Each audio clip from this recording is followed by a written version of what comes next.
This is Borders Rugby Special on Borders Rugby Radio with Stuart Cameron.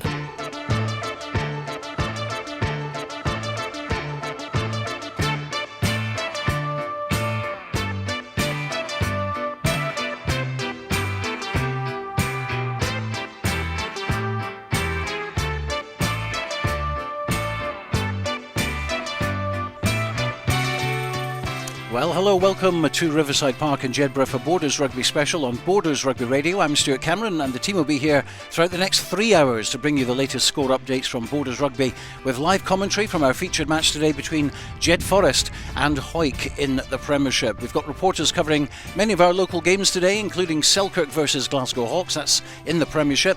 National 1 game between Gala and Watsonians, and also following Langham in their first East League 2 fixture of the season at Livingston. We'll be diving into our extensive preview shortly of all the games involving local clubs today, and we'll be talking live shortly to Matty Douglas, head coach of Hawick, and also Andrew Brown, who's in charge of Jedforest this season. But before that, a quick word with our commentator today, and that's Callum Patterson. Callum, welcome to the programme. Yes, thank you very much, Stuart. Great to be here. And of course you're from Kelso from a few years back, but now based in Ayr. Yeah, well, I've moved actually from there now, just outside Glasgow, so based in the west of Scotland now, so good to get back down to see some Borders rugby, because it's hard to see it up there, so follow obviously the coverage, so it's great to be here in person. And you've been covering a range of sports, haven't you, for the BBC and lots of other outlets as well, football, hockey and of course rugby as well, but you still very much keep in touch with what's going on in the Borders. Yeah, I try to keep up as much as I can. Obviously it's a bit different up there, the psyche is not in the public converse, you know, you don't hear about rugby every day like you do down in the towns around the Borders, but best as I can, try and keep in touch. Obviously it's been a bit interrupted with the whole COVID break and stuff, so it's great that it's back, and obviously Border Derby today, can't beat it. And great to have you in the commentary box along with Stuart McFarlane, our other little star there. Yeah, absolutely. He'll be joining us later. Yeah, you know, he's done great stuff over the last 2 or 3 years, and been covering the game and, you know, World Cups and stuff, so great to be working alongside him today. And of course, as you know, Borders derbies, very unpredictable. How do you think this one's going to go today? Well, in form, you'd think Hawick could be very much favourites. Obviously smarting a little bit with the draw last week. I know both sides kind of felt like they should have won it, them and Selkirk. I think they butchered 2 or 3 chances towards the end of the game, so they all have a point to prove today. Jed had a tough place to go. Curry, you know, they've got the home advantage, but, you know, we've been looking down the last few years, we're still trying to find the last time Jed, you know, had the win over Hawick, so it'll be a big scalp to take it today, and, you know, what a way to kickstart the season if they did do it. But anything can happen, as you so rightly said. Now, of course, you're a man from Kelso, I said, so you'll be keeping an eye on National 1, which starts today, and Kelso at home to Aberdeen Grammar, who were relegated from the Premiership last season, so that's going to be an interesting one. Yeah, absolutely. I think it'll be a tough game with obviously Aberdeen, you know, coming down, but they've been kind of yo-yo a little bit over the last few years, Aberdeen, so Kelso at home, looking to get a good crowd in, first kind of home league game of the season. I think that I'm expecting, you know, a good game there. Hopefully, you know, from a Borders perspective, Kelso can get the job done, but good to get maybe that game out of the way early on in the season too. Absolutely. Well, more from Callum a little bit later on when he's joined by Stuart McFarlane in the commentary box. But we've got uninterrupted commentary from Riverside Park. But joining us now at the back of the stand at Riverside Park is Hawick head coach Matty Douglas. Bit of deja vu. It was back of the stand at Mansfield Park last week. But 7 days on, last week's draw against Selkirk. How do you reflect back on that one? We were very disappointed, Stuart. You know, I spoke about the game, how we're confident, and, you know, prep had went well, and I think if anyone who left it in the changing room, who were second to every, you know, credit to Selkirk, all this talk of players injured, and, you know, they were just hungrier than us, and, you know, we're bitterly disappointed, but at the same time there was a few good things in there, and I think we had, you know, 4 or 5 real chances to put the game out of sight at the end, and we just didn't. And we trained well Tuesday, so the players know that it was a mindset thing. It's no rugby ability. It was just one of them who thought we had to turn up and win, and who didn't get away with it last week. I was going to ask you about Tuesday in particular. What was it like in training on Tuesday? Were heads down, or was there a determination there to do better this week? So we've done a bit of analysis before training, and I know there was a census around the room watching it that, you know, everything that we'd done was just, you know, we're second to breakdown, we were second to any set piece, we were, you know, flat in attack, just frustrating. The players looked frustrated, and on Tuesday night we had a really good session. You know, all this talk of, you know, being top 4 or whatnot, you have to earn it. You know, it doesn't come to you, and the players know that this week, and I said on Thursday night we were doing the chasing last year, so we were the team that teams that they didn't expect much, but we're being chased this year, and that kind of intensity for Selkirk has got to happen today. It's got to happen next week, so the players need to react quickly to it, and credit to them. We've had a good training week this week, and we know the task at hand today. So what sort of reaction are you going to get from your boys today? I mean, is it all guns blazing from the start, or a little bit more measured? It's not all guns blazing. I think it's just being tactically accurate. Getting their skill set right, getting breakdown right. Breakdown was terrible for us last week. We had one-up runners in attack, and it just wasn't us. Just watching it wasn't the Hawick that we were last year, and the Hawick that I know that they can be. So no, I didn't think it's an all guns blazing. It's just probably up and around you a bit in defence, getting off the line and making her hit, because this Jed team, the boys they've brought back in this week, they're hungry and they'll be looking for the win, but at the same time we've concentrated on ourselves this week, and I think that's what we needed to do.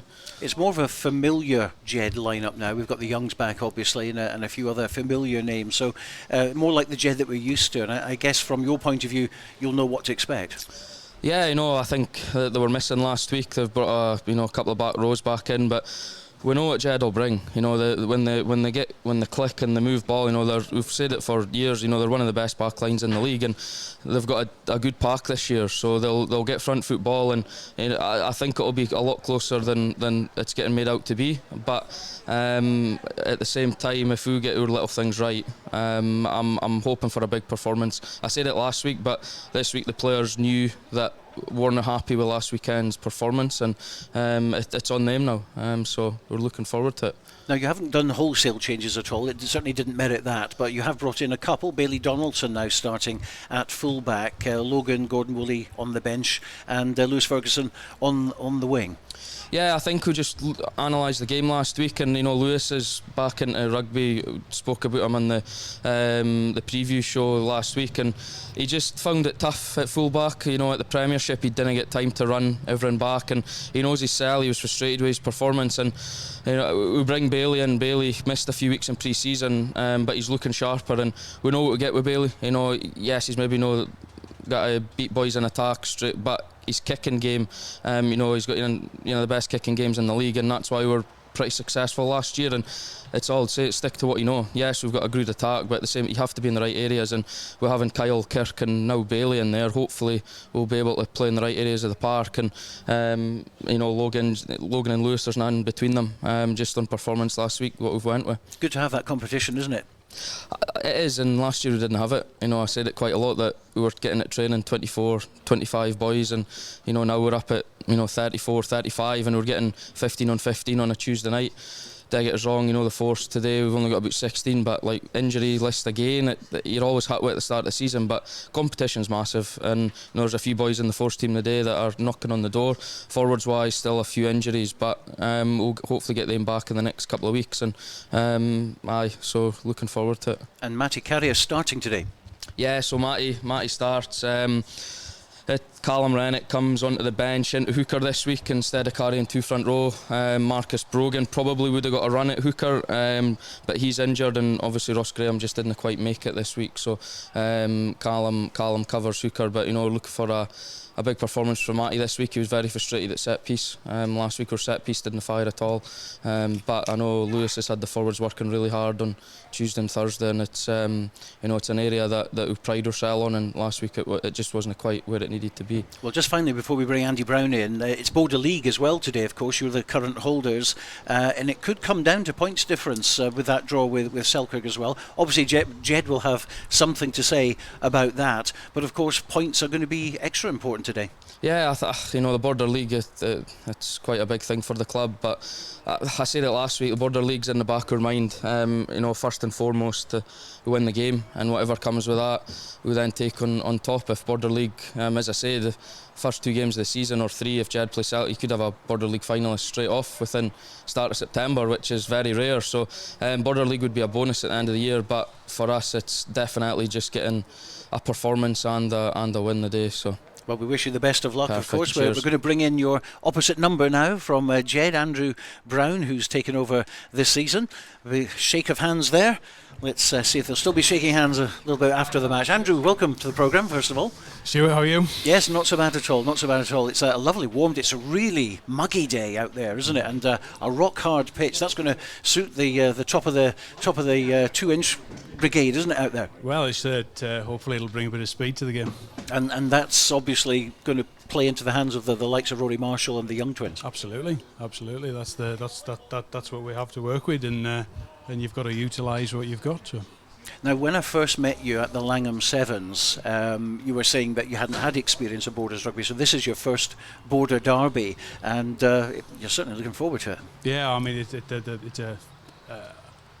quite excited about the prospects today. I think it should be a fantastic game of rugby.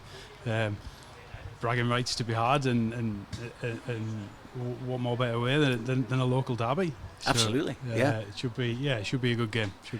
Last week, of course, it was a very, very tough one. Curry at Millennium Park is very, very difficult to get anything, but there were a lot of positives that came out. I mean, put the result aside at the moment, but the pack really did work well. It's just really, I suppose, leaving those gaps at the back. Yeah, absolutely. It was purely just mistakes, really. Obviously, Curry are an extremely well drilled team, and who, like I said before, being able to transition from defence to attack straight away, which punished us.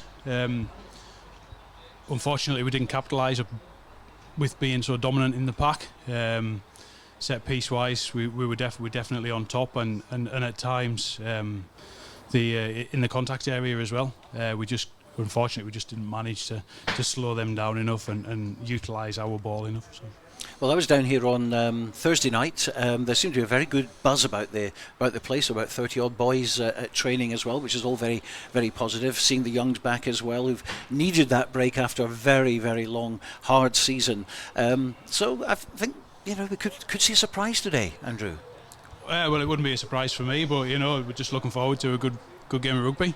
Yeah, absolutely. But of course, looking at the facts and the figures, it's been a long time since we've had a Jed win over Hawick. This is my first season at Jed, so it's score zero. A clean slate. That's right. What about the team news then? Obviously, we've mentioned about the youngs at the back and a back line that can really cause Hawick a few problems today. They definitely can. But that only comes from being on the front foot, so we need that pack to stand up again and get some parity or at least dominance. We need to be getting go forward for them guys to be able to do their thing. And where are the main threats from Hawick, from your point of view? Where do you think that's going to come from? Well, certainly their pack looks like a fair machine, and obviously the sort of second 5'8" looks like a big ball carrier. So we just need to shore up, we need to man up, and we need to get off the line and put some pressure onto them. Well, we're certainly looking forward to a great game. I mean, the battle up front is going to be pretty sensational. Paulo Ferreira and also a word about his brother who's playing centre today. Is it Cristiano? Ricardo. Yeah. Rick's first start. Obviously, first start in the Premiership. He'd played the pre-season games, so really looking forward to seeing him in action. Well, we wish you all the best on the pitch today. It's going to be a battle royal for sure, and we'll no doubt from 3 o'clock be bringing you all the live coverage. So that's Andrew Brown from Jedforest, the new head coach, and also obviously Matty Douglas before that. We'll be back with an exclusive preview for you right after the break. Based in Galashiels but covering the whole region and beyond, Borders Mortgage Hub is your one-stop shop for all things mortgage related in the Borders. Visit us at bordersmortgagehub.com or call us on 01896 807 008. That's 01896 807 008. Borders Mortgage Hub. Mortgages for the Borders in the Borders.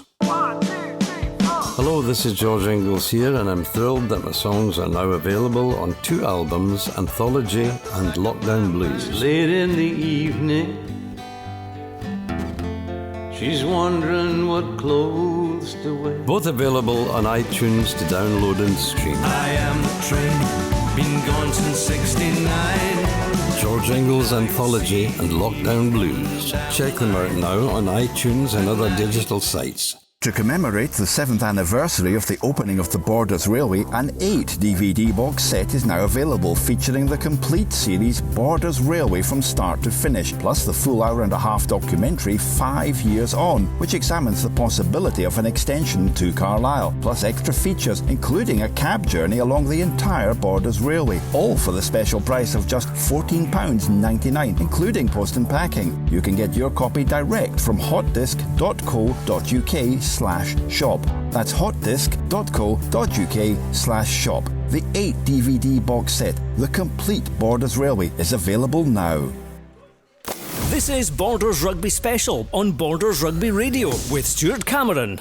OK, let's turn our attention to the other matches involving Borders sides this afternoon. Earlier, I spoke with Dale Clancy to go over them all, but let's hear from Bruce Riddle of Selkirk, who makes his 100th appearance for Selkirk today in the Premiership against Glasgow Hawks. It was good to get back into competitive rugby last week, and I think, we stood up well against Hawick in what was a good border derby. But I think, ultimately we need to take that as a base level and push forward. Take it into Hawks this week and really try and keep ticking, keep pushing forward. I think, hopefully we'll get a couple of boys back and we can strengthen the squad a little bit more. But ultimately, everyone stood forward last week. And if we keep doing that week in, week out, I think we'll prove quite well and push ourselves forward to be competitive in this league.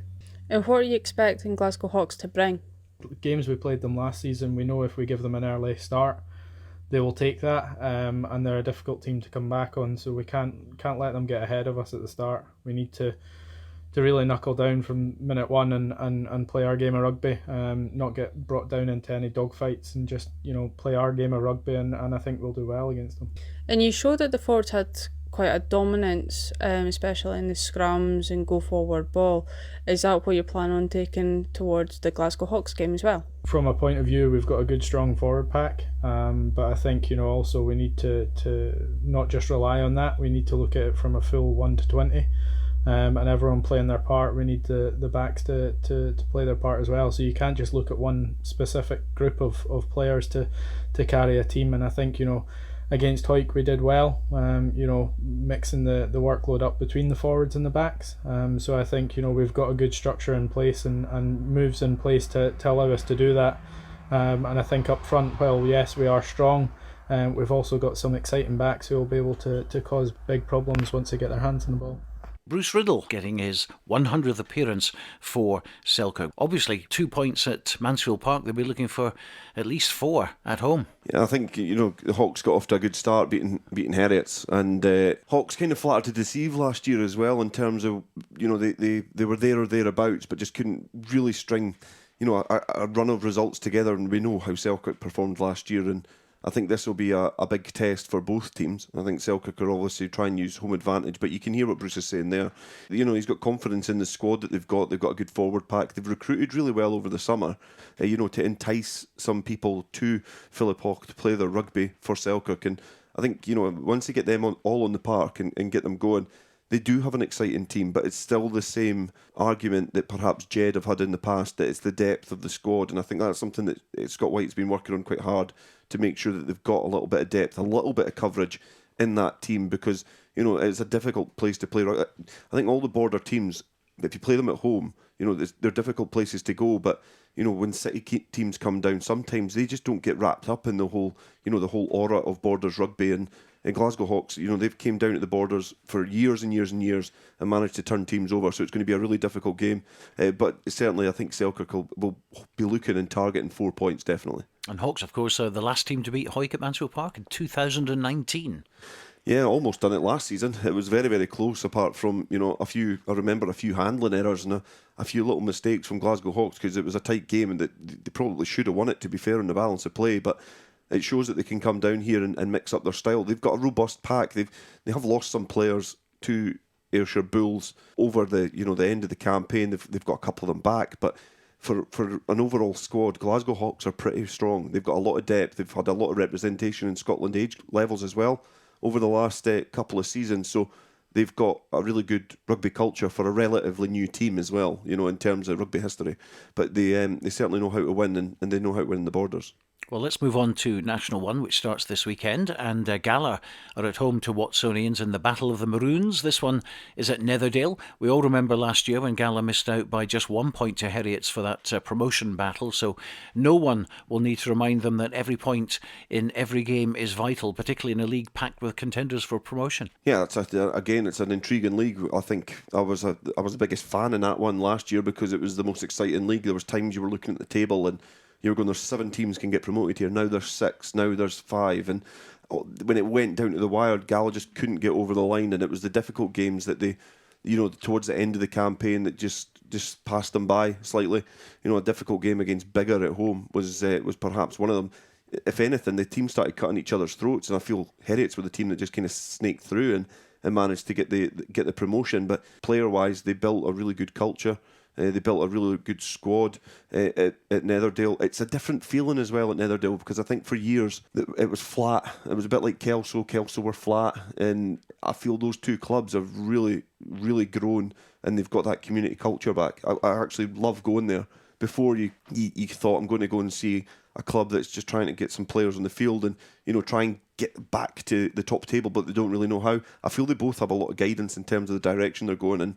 And Gala, yeah, they'll go again. They'll try and have a crack at it, but it's a difficult league. 3 relegated this season. You look at it, a GHK coming up to that league, formidable in National 2 last year. They've got some really good ex-pros coming down, not just coaching but also playing.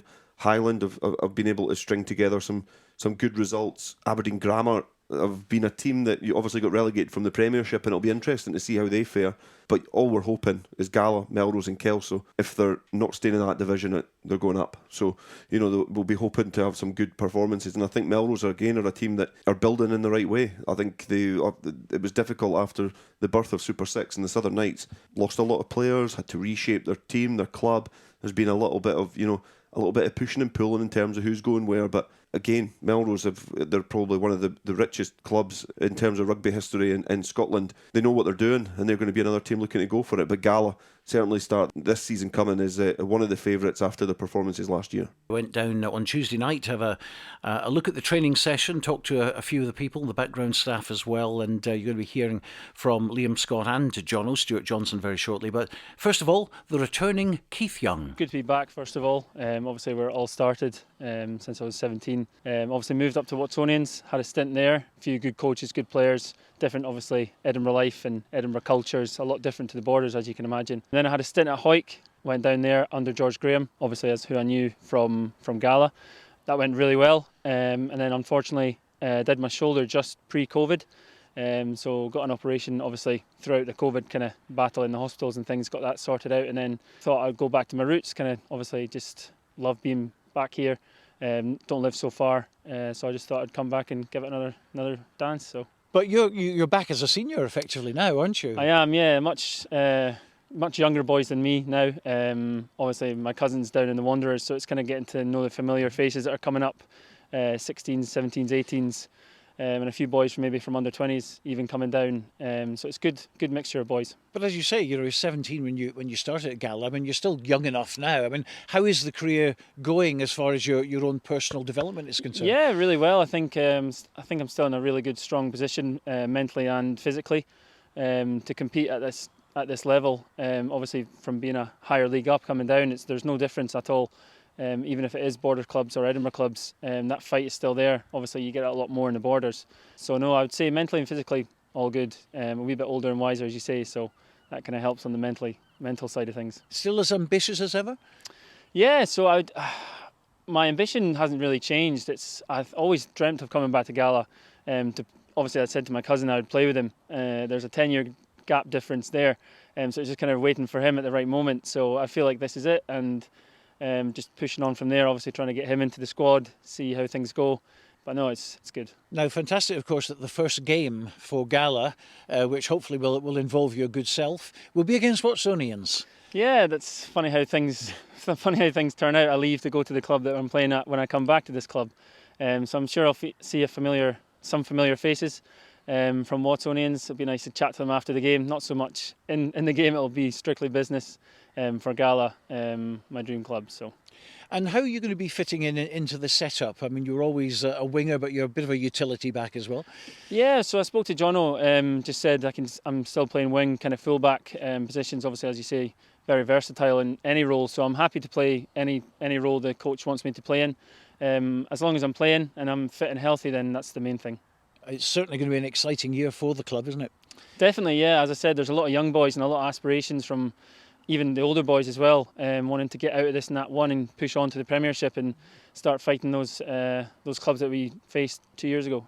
There certainly seems, I mean, just looking at the training session tonight, there's a real determination to put things right. Yeah, definitely. I wasn't involved last season, but I did go to a lot of the games, and they were very unlucky to get pipped at the post by Heriots. Obviously, if that changed things, they'd be into the Premiership. But no, I think it's good. The facilities here are really good. Lighting's really good. So it's just getting the numbers down consistently and fighting for those top positions. I think it's thriving now because there is a lot of boys coming down fighting for positions, so it'll probably give a real head scratcher to the coach to who to pick. Obviously I'm fighting to get in there myself, no position secured, so just trying to get down Tuesday, Thursdays consistently and put in a good performance. Keith Young, who's looking forward to playing for Gala, and a really good signing for sure. This season, once again, the skipper will be Liam Scott. Take us back to the end of last year, obviously that disappointment where you missed out by just the 1 point, which you don't need reminding about, but I'll remind you anyway. But how did that affect the squad? Was it a positive thing in the end? I mean, as the months have gone on towards the start of this new season, because they can do something about it now. Yeah, I mean, you know, it is what it is. We were obviously let down a wee bit at the end of last season, and you know, we were a wee bit dejected with the result and that. But it is what it is. That's rugby. It's going to happen, and you get the really close ones. And unfortunately, we were on the wrong end of it. But we learned a lot last season. We learned how good a team we were, and you know, we've got the potential to go and do one better this season, and I've got full confidence that we can. Really tough league, some really tough games. You know, likes of Biggar and Heriots and stuff like that. Those are big games, and we had a string of big games like that towards the end of the last season, and you know, it was all or nothing. So no, it was really tough. It was really tough, but what can you say? It's just the way it is. You could talk about loads of games where we maybe didn't make the right decision or do the right thing, but no, I was pretty happy with how we played last season. I wouldn't take much back. You got a home match, which is good. Aye, and of always course, good. Last year it was about 50 points, I think, at Gala, but it's a very different Watsonians now. It is, aye. It's a different Watsonians team. And towards the end of last season, I actually thought they were a vastly different team to what they were at the beginning of last season. So no, I think it'll be a challenge, definitely. We don't know what we're going to get, but we're looking for it. We're relishing it. And you know, it's just what we need. And of course in all the leagues as well, they're going down to 10, which means there's 3 in the trapdoor. Yeah, exactly. So it changes things a bit, but no, we're just going to look at it the same we did last season. Take each game as it comes, and enjoy it. Well, a man with a very wise head on his shoulders, Liam Scott, who's confident that this season will see his team fighting for that title. Also confident is head coach Stuart Johnson, who I also spoke to on Tuesday night. Obviously we had a pre-season game planned in against Glasgow Hawks, and for one reason or another we had to call that off and decided to put our focus into Hawick Sevens. We'd committed to Hawick Sevens months ago and just felt it was the right thing to do to support other Borders clubs and put a side there. So we went there, obviously didn't get the result we wanted, but we backed it up the following week and obviously won our own sevens here at Netherdale the following week, and obviously the week before got through to the final at Peebles. So no, we've had a really successful sevens season, or start to the sevens season, which has prepped the boys really well for this Saturday, as you say, against Watsons. Obviously the boys are keen to go one better this season, and as I say, we've prepped really well. It starts this season, but you're right that if we look at last season, we missed out by a point, and it wasn't that Heriots game at home. If you go back early in the season, we didn't pick up a bonus point away at Ayr at the start of the season. We lost that quite convincingly. We got beat at Kelso in the last couple of minutes with an interception try. So there was points in the season last season earlier on that if we'd took some points on offer, we might have picked up a bonus point and we might have got there. The Heriots game in the last game of the season, second last game of the season, that was a winner takes all, and we put everything into it, and unfortunately didn't come out on the right side, but it was a great game. That disappointment though overall for the season and just not getting there, it would affect a lot of people in different ways. How did your squad react to that? Yeah, look, they were disappointed, as everyone would be, losing out in that manner, especially by a point. But I think that's drove them even harder to go into this season and effectively right that wrong. Not just from a first 15 point of view, but the seconds as well. And you can see the guys behind. There's probably 32 players there. We've got a cup game against Kelso in this for the twos this Friday night, and then Watson's at home. So as a club, and obviously the under-18s are just across there as well. They've had a great start in terms of sevens and beat Melrose on Saturday in the league. So as a club, we're pushing to get everyone at top of leagues, and you can see by the numbers behind me and across there that players have really bought into that, and they're keen just to effectively get us back into the Premiership. And I think I said this last season, it's probably where this club deserves to be, but as you say, it's only one up. I suppose on the other hand, you need to avoid the bottom as well, because it's 3 down this season. So yeah, coming back to Saturday, look, we all know to get off to a good start in the league, you need to win, and you need to win your home games. How's the squad shaping up for this season? The ones who've gone and the ones who've come in? Because Keith Young, certainly top of the list there. Good to see him back. Yeah, look, Keith's a great asset to have back. A back three player, loads of experience. He's quick. He's got a skill set, so he'll be key in that back three position. We haven't lost a lot of players. Robbie Irvin's in Australia. He's due back March time, I think, so lose him for the season, which is a big miss. But we've got Jay Coltman's came in from Hamilton. He's a Peebles guy. He was up in Hamilton studying. He actually helped us out at Berwick Sevens at the tail end of last season and moved back to Peebles, so he's come in. He'll add something. We've got Fraser Wilson from the under-18s, who's got international under-18s prospects, highly thought of from Scottish Rugby, so he's stepping up this season in terms of the middle row. So losing Robbie's a big miss, but we've got 2 players coming in that'll fill that void. Got a new prop from Orkney, Glenn Broth. He's come down to join us, so he'll add something in there as well.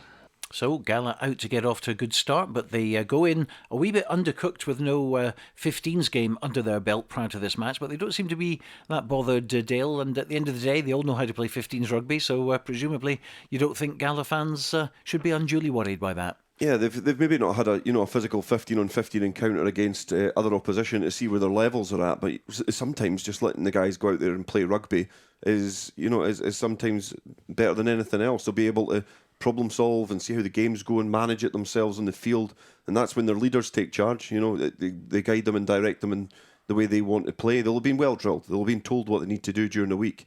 John will be certainly setting up the phases and the style of play that they want to try and approach this game. But I don't think it's about. It always helps to play another team. You get to know your levels. If you look at the Kelso Peebles game last week, you probably got a good idea of where both clubs are at. But they go in untested. Other teams can't look at them either. They could be a surprise package, because Watsonians certainly don't know how Gala's form has been, how these new players are going to bed in. So we won't really know until about 5 o'clock on Saturday evening.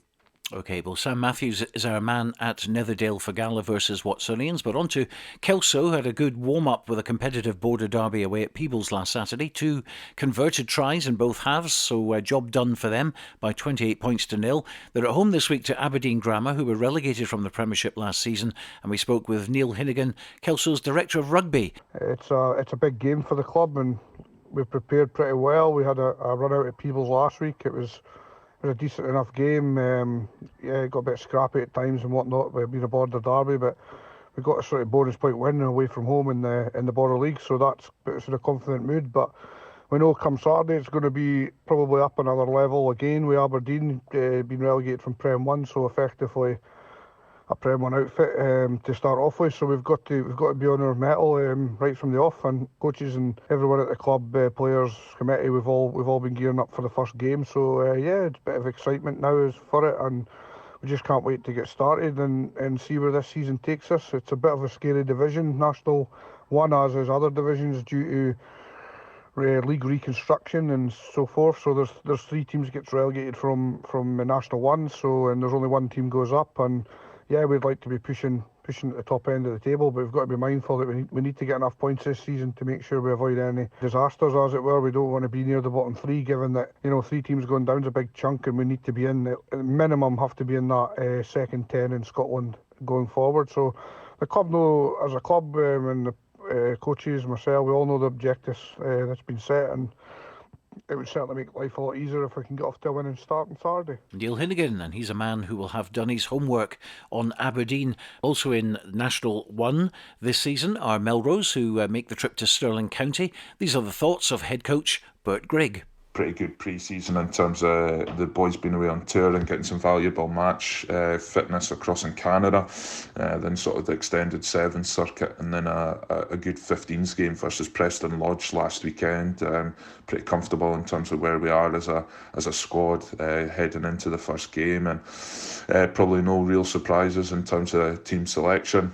A couple of unavailabilities is meaning that some youngsters stepping up from the WAS and or in their second year of senior rugby getting their opportunity to play. So young Luke Townsend getting his first league start, and so on the bench Ewan Lindsay and Xander Ramage, who were really important for the Storm team last year as 9 and 10, will look to get some game time as well and bring that form from last year onto the pitch into the first team. So looking forward to seeing how we go up at Stirling.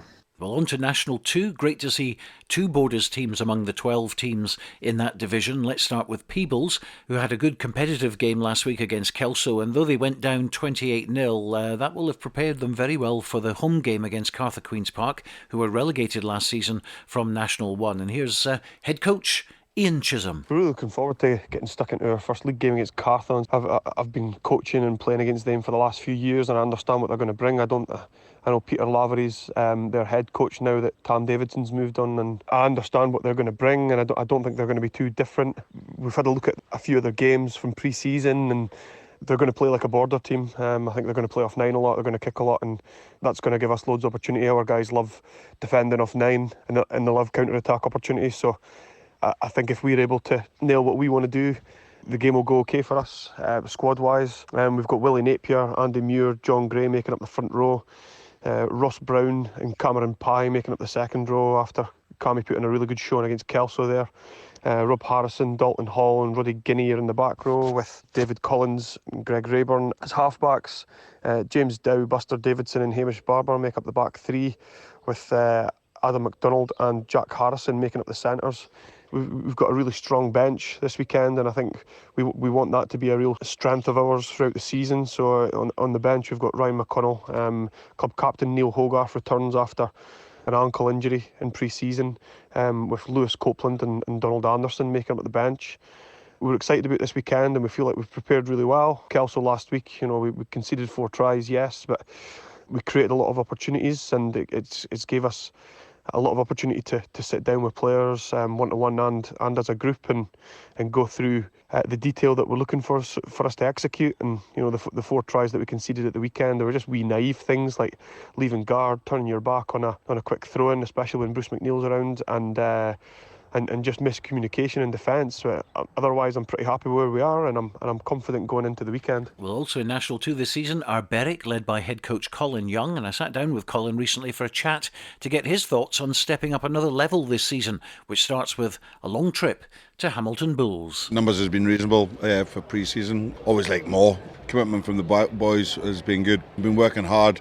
We brought in Gary Holborn along to help us as well this year with a bit of coaching, and Gareth Hull hung up his playing boots last year, and he's been doing a Thursday night skill session with the boys. So we're all committed, and we're all looking quite good. And great to have those 2 names in particular, and others as well, still very much connected with Berwick. And that's the thing, isn't it, that we always find is that even the ex-players, they still want to be involved. No, it is. It's been great to see Gary coming back into the town. He's not going to play, is he? Well, yeah, you never know. Never say never with Gary. It's been great to have him back in the squad, and a good experience. He's won everything with Melrose, and obviously got the Scottish clubs cap as well. So he's got a wealth of experience. And Gareth he's looked after his body well. He's quite good with fitness drills and things like that. So he's been an addition and full of enthusiasm. It's going to be very interesting this year, of course, moving up You earned that promotion to National 2, and you'll be playing the likes of Boroughmuir. Now, this time last year we'd have probably thought that was not going to happen, but it has happened. And of course the other plus, of course, you avoid Orkney, big travelling. No, a lot of people said that the league have you got more travelling in, and I don't really think we have, really, to be fair. There's some nice jaunts up to some nice places and some good hard rugby grounds like PL, Preston Lodge there, and like you said, Boroughmuir last week, obviously, in Hamilton and Kirkcaldy. So we've got a good regionalised bit of rugby anyway, I would say, with not too much travelling, and they are difficult places to go. Knowing fine well playing there over a few years, but it'll be a good test. Let's see how we go. But you're used to travelling, aren't you, out in Berwick? Oh, absolutely, yeah. No, we are very used to travelling, so a trip to Orkney is probably like a next door neighbour for us, kind of style. No, we always get on the bus, and we'll always have a good bus journey home after a win, lose or draw. So yeah, it's always about the social side at the end of it as well. Like I said to the boys on Thursday night, we just need to start enjoying ourselves, and I don't know if I've been putting a little bit too much pressure on them or what recently, but we just need to enjoy ourselves and play with a smile on our face. We're playing with friends, everybody's from Berwick, we've all grown up together, let's just enjoy it. Nice to get a derby as well with Peebles, isn't it? They're coming to Scrimmage and you're going to the Guides. No, Border derbies is great. I used to love playing in them, and I can always remember playing out on Mansfield here with Roddy Deans, and Roddy and I used to have a competition, just 1-0, 2-0, amount of turnovers or tackles or whatever it was, and a bit of banter. I don't know if the players have really got that nowadays. Like I was just speaking to David Chatlang saying about that. I don't think the players have really got that with the opposition, because they just don't play enough border rugby derbies, so they don't know each other really. But it'll be good to get a proper border derby home and away. The passion will be different. Well, the first up match for you is a trip to Hamilton Bulls, and it's a club that I've been to a couple of times when I was covering National 1 a few years ago, and like Berwick, very, very welcoming, lovely club, lovely people out there, and they love the rugby. I think I've only been at Hamilton once, really, Stuart, so I can't remember what that was like off the pitch, but I can remember a battle on the pitch, and it was a very bleak, miserable day that day, worse than what you got at Berwick as well. But hopefully the sun will be shining and we'll be able to see two teams playing rugby, if that's their forte. I don't know. Yeah, I don't know anything about these other clubs. Worry about ourselves, like I've always said to you. Look after number one and let them worry about us rather than us worry about them. I'm looking for promotion, sure. I've literally said to the boys on Thursday night, if we get it right, the mindset, the talent is endless, and you've been down to Berwick, you've seen it, you've covered the final. We play a decent brand of rugby, I would like to think, and if they get the top 2 inches right, like in any sport, if you get the top 2 inches right on your day and you win a couple of games, that success just bangs on, and before you know it, success breeds success. So we would, and that's not being arrogant, that's me being honest with my players. I do believe that we could do something, but we have to get off the ground running, and that's what we're looking for, a good start, and then we'll see where we are after 4 or 5 games in.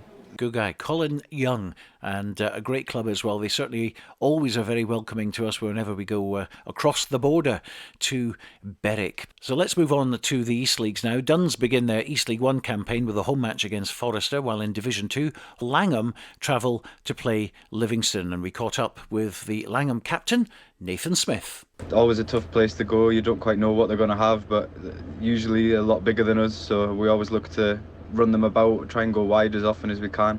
Team-wise, everybody's looking really sharp. We didn't have much time off after last season. We went straight back in to pre-season with circuit sessions, sprint sessions, and a lot of gym work as well. Much the same team as last year. We haven't really lost anybody. Young Ruri Forbes will be coming in. He's making his first league start, so it's exciting for him, exciting for us, and watching young lads come through and play in the first team. So yeah, we just hopefully get up the road, get the first win, and get the momentum going.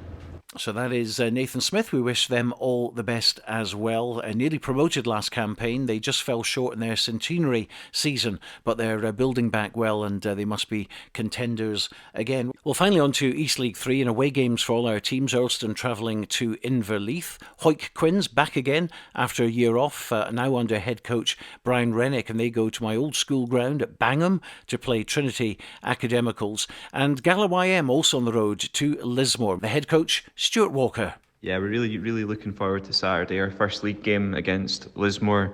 We've had a good pre-season, and unfortunately towards the end we've picked up a few knocks and a couple of injuries. However, for Saturday I'm really looking for the boys to put in a committed performance and work on the things that we've been doing in training, trying to move the ball around and play, a expansive game is kind of what we're working towards. And really getting up in their face in defence. We know Lismore will be strong, they always are, so it'll be a tough first game, but we're really looking forward to it, and hopefully we can put in a strong performance. So quite a competitive league, that East League 3. Yeah, especially at Gala YM. They started quite well last year, and they had a horrific time with injuries, and it seemed every week there was a more serious injury coming out of that club. And I remember sitting in the club room speaking to a few of the guys, when we started doing this last year, and they just have that, again, good culture, good, a lot of guys that contribute a lot of time to the club, and you feel if they can keep that squad together and entice some more players to the club to play some rugby, then they could start coming up the leagues, but they'll just want to try and get a few games under their belt initially and build some form, get some confidence, and then have a successful campaign. This is Borders Rugby Special on Borders Rugby Radio with Stuart Cameron. Yes, we're here today live at Riverside Park in Jedburgh for the double header between Jedforest and Hawick, a Premiership and a Border League Pool A match. It kicks off at 3 o'clock. Other games going on today, though, include the match at Philiphaugh between Selkirk and Glasgow Hawks in the Premiership. Covering that one for us is Kelly Mitchell. I'm here at Philiphaugh to bring you Selkirk versus Glasgow Hawks today, kick-off 3 p.m. Selkirk look to take the positives from last week's draw against Hawick into the first home game of the season. However, Glasgow Hawks will want to continue on from last week's win against newly promoted Harriets. There's been a few changes in the Selkirk team from last week, which sees Bruce Riddle, who's making his 100th appearance, start at hooker. Josh Welsh is back into the starting team in replacement of Fraser Anderson on the wing. And we also hope to see Callum Smythe make his debut off the bench, alongside familiar face Ryan Godsmark, who returns to Philiphaugh team after time away playing in Belgium. It aims to be a hotly contested game, with both teams aiming to continue their good start to the season. National 1, of course, starts today as well, and the Premiership has already kicked off. That's a 1 week old. Gala, though, are hoping to go one better than last season when they lost by a single point to be denied promotion by Harriets. Now they go again at Netherdale against Watsonians, and waiting for us there is Sam Matthews. I'm here watching National 1 clash between Galashiels and Watsonians. The home crowd here at Netherdale will be eager to watch their team turn Netherdale into a fortress this season, and they'll be hoping to see the same success they saw just a couple of weeks ago on their home sevens victory at their own tournament in the Kings of the Sevens. All eyes today are going to be on Harris Rutherford in the 10 jersey after Craig Jackson recently left to go back to Stirling Wolves in the Super 6 outfit. They're also without new man Craig Dodds, who was handed a suspension by the SRU for his fight in the final of the Gala Sevens. So Harris Rutherford has some big shoes to fill today. Let's see how that goes. Cam Bengill, the superstar of Gala Sevens with his 6 tries, turned his try-scoring prowess attention to the 15s field. It's all up to see. Kick-off is at 3 p.m. Gala versus Watsonians. Well, in East League 2, Hoytland Dean's match against Pennycook is off due to no referee being available, unfortunately, but Langham are playing at Livingston. We can go there right now for some pre-match news from Hugh Brown. When I watched this fixture last season, Langham hammered Livingston by 54 points to 15, and they'll be hoping to get their league campaign off to an equally impressive start this afternoon.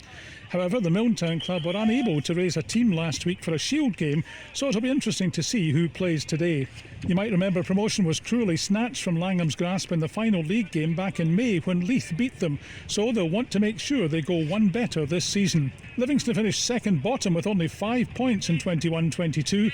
So on paper it should be an easy start for the visitors, but rugby isn't played on paper. In fact, today it's on a rather nice pitch. Conditions are cloudy here at Ammon Park for Livingston Patterson versus Langham. OK, that's Hugh Brown. He'll be bringing us up to date with all the news from there and, of course, throughout the programme as well. Well, not long to go now till kick-off. We've got about, 7 minutes remaining before we see this match go. Riverside Park, Jedforest against Hawick. And let's bring in our commentary team now of Callum, Patterson and, Stuart McFarlane. Frog in the throat there, has been there all week. Callum, building up nicely though. Yeah, absolutely. Looking forward to this. Team's just about finished their warm-ups here. Jed to our left in the stand, just heading off and getting their last-minute preparations in. Hawick about to follow suit in just a couple of moments. Stand starting to fill up as well. And, Border Derby, second week of the season, Border League game, everything rolled into one. It's what more can you ask for? It's a bit overcast here today. It's a bit breezy, but it's quite muggy feeling as well. There's a lot of warmth in the air, which should add to the excitement of events here. Of course, the interesting thing, you mentioned it there, it's the humidity out there. It's about 20 degrees, rock solid pitch. It's almost like sevens, which was going to suit the likes of the Youngs. Yeah, absolutely. It's good to see them back involved at full-back for Lewis and right wing for Gregor. So, the pitch is holding up well, but you can tell it's not an awful lot of water. There's been very little rain over recent weeks, and I think the forecast is there's going to be some rain tonight. But too late for today. Too late for just now. Yeah. So it's going to be hopefully that old cliche of fast, hard running rugby, which should be great with a bit of this breeze, which could cause one or two problems. Now, Stuart, you've seen a few sevens ties involving Jedforest in the past. They're going to love these conditions. They are indeed. I think it's managing their stamina for 80 minutes. They've got a lot of seasoned campaigners out there, both in 15s and in 7s, and I think the Jedforest faithful will be heartened by the selection that Jed have been able to put out as a starting 15, and even to some degree what is there on the bench, because they've got match winners, but they've also got some game managers now.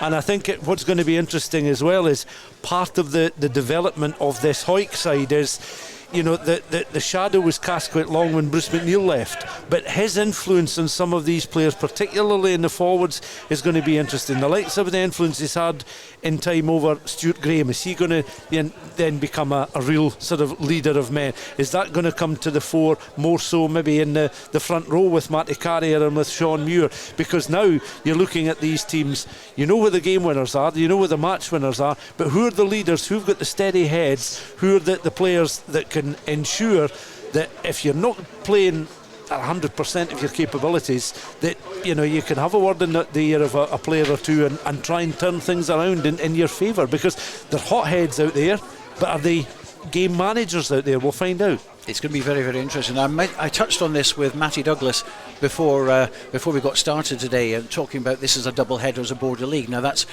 probably pretty far from the minds, but the case is that Selkirk and Hawick drew, so it could come down, and Jed will certainly have a say in this, but if Selkirk beat Jed and Hawick beat Jed, it's going to come down to points difference, and that could be important today. It could be, and again, a lot of people do look at the Border League, aware of its history, aware of its longevity, aware of the recurring problems that we've had in the last decade or 15 years, you could say, in terms of how to manage the competition, how to make it a meaningful competition and a valued competition. But you look at some sides in the past, and I'll go back to April 2006. And I think it was a Tuesday, it was a midweek night anyway, and Melrose were down here under Craig Chalmers and they won the Border League, and that was the stepping stone, that was the first piece of meaningful silverware for a side that went on to be certainly the dominant Border side, but one of the most dominant sides in Scotland. And a lot of people within the Melrose camp, when you push them, will go back to that particular success and say, well, that's where it all started, because that group of players then felt winners, because they felt it was a valued competition to win. And that's exactly what you're saying. If people go out with the mindset of this is a one and only league game, nothing more than that, and don't look at the bigger picture, then again it's doing nothing for the Border League. Whereas if a group of players take it very seriously and say, no, we want to win this, and if we do win this, we will celebrate it as a proper success added to the club's history of successful Border League wins in the past, then that's going to do something to bolster the competition, and it may well be a foothold for these players to go on to bigger and better things. Okay, well, the time has come. The teams will be appearing shortly. 3 minutes to 3 at the moment. It's over to Stuart McFarlane and Callum Patterson in the commentary box. Cheers, Stuart. So the teams will be out shortly. Let's have a little look at both sides for Jedforest. 5 key player changes from last week. As we mentioned, the Youngs are back in at 15 and 14, with Lewis at 15, Gregor at 14. Dom Buckley moves in at number 10. He's going to wear the number 19 jersey today, and I don't think Dom Buckley's played 10 very much in his certainly club career. I think he mentioned earlier during the warm-ups that he's played it during the Harlequins level back in the day, but he's in at 10. Ricardo Ferreira, first home start for him in a Jedforest jersey. Dan Wardle and Blake Roth come in the back line and the forwards. So just having a little look then. So Lewis Young at fullback, got Gregor Young and Robbie Shearer Gibb, the two wings, with Ricardo Ferreira and Rory Marshall, the two in the centres, and Dom Buckley will be the number 10 with the 19 jersey, with Jai McGough in at scrum half, who had a bit of a rogue spell in the back line, the forwards last week. In the front line, it's the very experienced front three of Paxton, Scott and Pereira, Gary Young and Clark Skeldon with the captain's armband, 4 and 5, the second row. The flankers, Dan Wardle, Blake Roth, as I mentioned, and Matt Atkinson, who's new in this season at Jed, is at number 8 for Hoyt. Just the one personnel change, Billy Donaldson comes in, he's in at full back. Lewis Ferguson moves to the right wing, so they two are there with Andrew Mitchell and Kirk Ford in the two centres. Roland McKean on the other wing, who scored twice last week. Kyle Brunton as the fly half for Hector Patterson. In the front row for Hoyt, Muir, Carrier and McLeod, again 3 players, very strong figures. Carrier, joint top scorer last year despite being hooker, the captain. Redpath, Linton in the second row with Graham and Sutherland, the two flankers, and number 8 Jay Linton with his 46th appearance for Hoyt today. So Hoyt with just the one kind of key player change, a bit of a shape-up change in that back line. Jedforest made a heck of a lot of changes, players back. We've talked about the young Stuart, so different mindsets, different changes to be made. Different mindsets and changes, quite rightly, as you say, and you were right to point out as well the rather extraordinary selection of Dom Buckley in at 10, and going back to his Harlequins days, you're going back 10-15 years since he was last, we'll say, familiar to a point playing in that position. But again, all credit to him to come in to make himself available to play in that position, because I mean, you're an orchestrator when you're at 10. It'll be interesting to see what sort of understanding he has with the youngster Jay McGough, and that'll be tested early on, I'm sure, with a Hoyt side that will be identifying certain areas within the Jed side. They know the back division will know each other very well. They should be slick through the hands. They'll be very, very pleased at the surface that we have here, and as you rightly pointed out, it's a good solid front row, particularly in the first half. Paulo Ferreira's fitness will be interesting to see how long he can withstand the demands of scrummaging and playing against this group of Hoyt forwards, but it just adds to the intrigue, and I think generally Jed are much stronger than they've been of late, and they've been rumoured to be, but there's clearly some issues there with their selection, whereas Hoyt, I would say, look, a more settled team, and that might show in just their general play and their style in the early stages. So Hoyt have appeared onto the pitch. Jed now making their way out in their famous blue and white, and getting a big applause. You can tell it's getting close to kick off because everyone's fully into the stand now, in the main stand here at Riverside Park. And Jed go into their huddle. Hoyt are just set up ready to go. They're not messing about here. It's a long history of success that Hoyt have won in this fixture, and it's something we talked about beforehand. And I think just before coming on air, Stuart, you were kind of racking your brains about kind of the last time that Selkirk managed to get one up on or Jed's rather managed to get one up on Hoyt, because down the last decade or so it's been pretty dominant. Obviously they've not been in the same division every year as well. Yeah, of course they have the most Boxing Days. They have the Skelly Cup competition. I think that was the last time they picked up a victory over their near neighbours in the form of Hawick. They tend to have the upper hand in the sevens game, but in the 15s game the general stability of Hawick playing more or less in the top flight, with one notable exception, is really the reason why they've perhaps been that little bit stronger. It's interesting, Jed, obviously we've talked about in previous weeks on the programmes about the Jed colour being a slightly darker blue as the match is now underway. Yeah, Hoyt got us going and Brunton getting the game underway. Jed with it though in the ruck inside between the 10 and 22 there. Jed are heading towards the car park end. It's first half, high it goes from the scrum half of McGough, and New Zealander, it went high, not particularly far, and a bit of a knock on in there, and Hawick have turned over on the 10 metre on the main stand side. And well, the wind is going to be interesting because it's a warm day. We've talked about the dry pitch, but the wind certainly swirled that ball up a little bit there. Yeah, it was difficult when we took our seats just in the back of the stand to judge the strength of the wind, but you're quite right, it is a swirling wind. There's some gusts beginning to pick up a little bit. We can see the trees just opposite the smaller stand across on the far side, so that is going to be an added element, and particularly for the likes of Dom Buckley, how he's going to shape his game at 10, because kicking is obviously going to be an important part of his role. But here's the first scrummage. Yeah, and Patterson feeds that in, youngster for Hawick, Scotland under 18 player last year, and they've got the penalty as well. And well, that's a bright start for the visitors here, and first scrum and penalty just inside the 10 metre line, and the referee having a little chat with, looks like Ferreira, who's the one pinged there by the referee, and they're going to head to touch for the first penalty of the match. Made headway in towards around about the 22 on the main stand side. And first early conversation of the tactics. I think that was one area they were looking to improve on a little bit from last week. That was said in the pre-match by Matty Douglas that Matty Carrier, the hooker, wasn't too happy, as were the forwards, losing a lot of ball from the set pieces. So Carrier goes to mid-line. It's kind of fumbled around, but managed to turn round there, Linton, and head towards and further into the 22. Wheeled away by Patterson to his right, and in there was Muir burying forward. Patterson again going out to that right side, little dummy pass, and Mitchell trying to get in there and have Jed won this back. It's maybe been knocked on, as it knows, as the referee from Patterson, who tried to scramble. It's a bit messy now here for Hawick, and bodies everywhere. Now heading towards the right side and towards the small stand side. It's came to a bit of a standstill here, and it's been turned over by Jed, and McGough managed to wheel it back, and it's cleared well up the park up to halfway on the small stand side, and on that right is Ferguson making a good little run in towards the 22 again here for Hawick. Muir taking a bit of a carry, prop and over the 22, and wheeled away by the scrum half again. Brunton fires across for Redpath.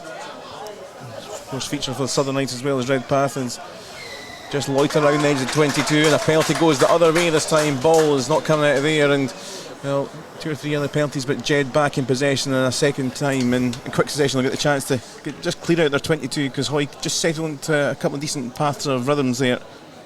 They were indeed. That was a couple of flowing moves from Hawick. I think that what they'll look to do during the course of the season and during the course of this game is just up the tempo a little bit with their attacks, playing the ball through the hands of the centres out towards that right hand side on a couple of occasions. As you mentioned in commentary, it was a very good turnover from Jed, and Gregory Young was able to play the ball downfield, didn't find touch, and Hawick were able then to recycle a second time up towards the edge of the 22 before conceding the penalty. But Jed now with this throw in close towards halfway, first opportunity for them to throw the ball into the line. Matty Carrier's throw in, it was a decent one. It wasn't when he had the throw in just a few moments earlier, just down to our left hand side. Wasn't an opportunity created for him to then go in and join a driving maul, but I would imagine we'll see that as he looks to add to his own try scoring this season. So Jed with the throw in on the far side and the halfway, and it's taken up well and bruising through over halfway, but some have been lost though by Jed, and Hawick win it back, and on that halfway line drive a good 7-8 metres as McGough finds the ball and finds support to his right and Young, and then further across was Paxton, again heading towards the touchline, having to be careful on that side near the small stand on that end, and the ball is going to come back, not coming out of there. I think it's going to be a scrum here for Hawick. So again, Jed managed to take the ball but lost the ball, and very quickly under a bit of pressure now as Hawick regained possession. Stuart.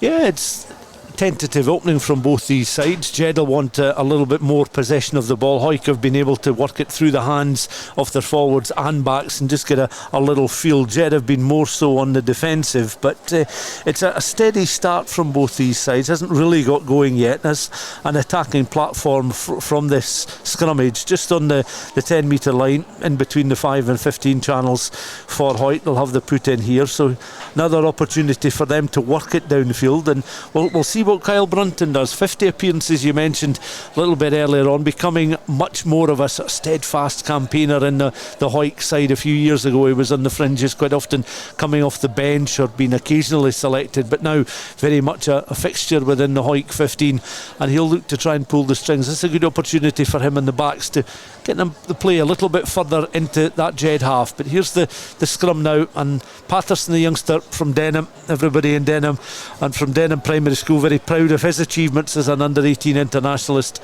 and we'll see what he can do. Played just over 6 minutes, no scoring yet, but Hawick wheel it out, and Brunton into the 10 metre and find support, and they're going to fling it out to this main stand side. Young finds support, and Shearer Gibb taken down well by Ferguson. They're picking up and taken down by Young in there, and back it comes with Hawick and Patterson. Good play again by Brunton, linking up now in between the 22 and the 10, and halfway between those two, and bruising through Linton, trying to eke forward towards the 22. A lot of bodies around in blue and white. Now ready for Brunton, trying to go to his right, and a bit of a slip and a slide from a couple there, been recovered by Ferguson. Donaldson and Ferguson both kind of half slipped, trying to stretch for the ball. Comes back with Carrier now. They're not really going forward. Now they're hit back towards that 10 metre line, but they are attacking forward in the Jed half.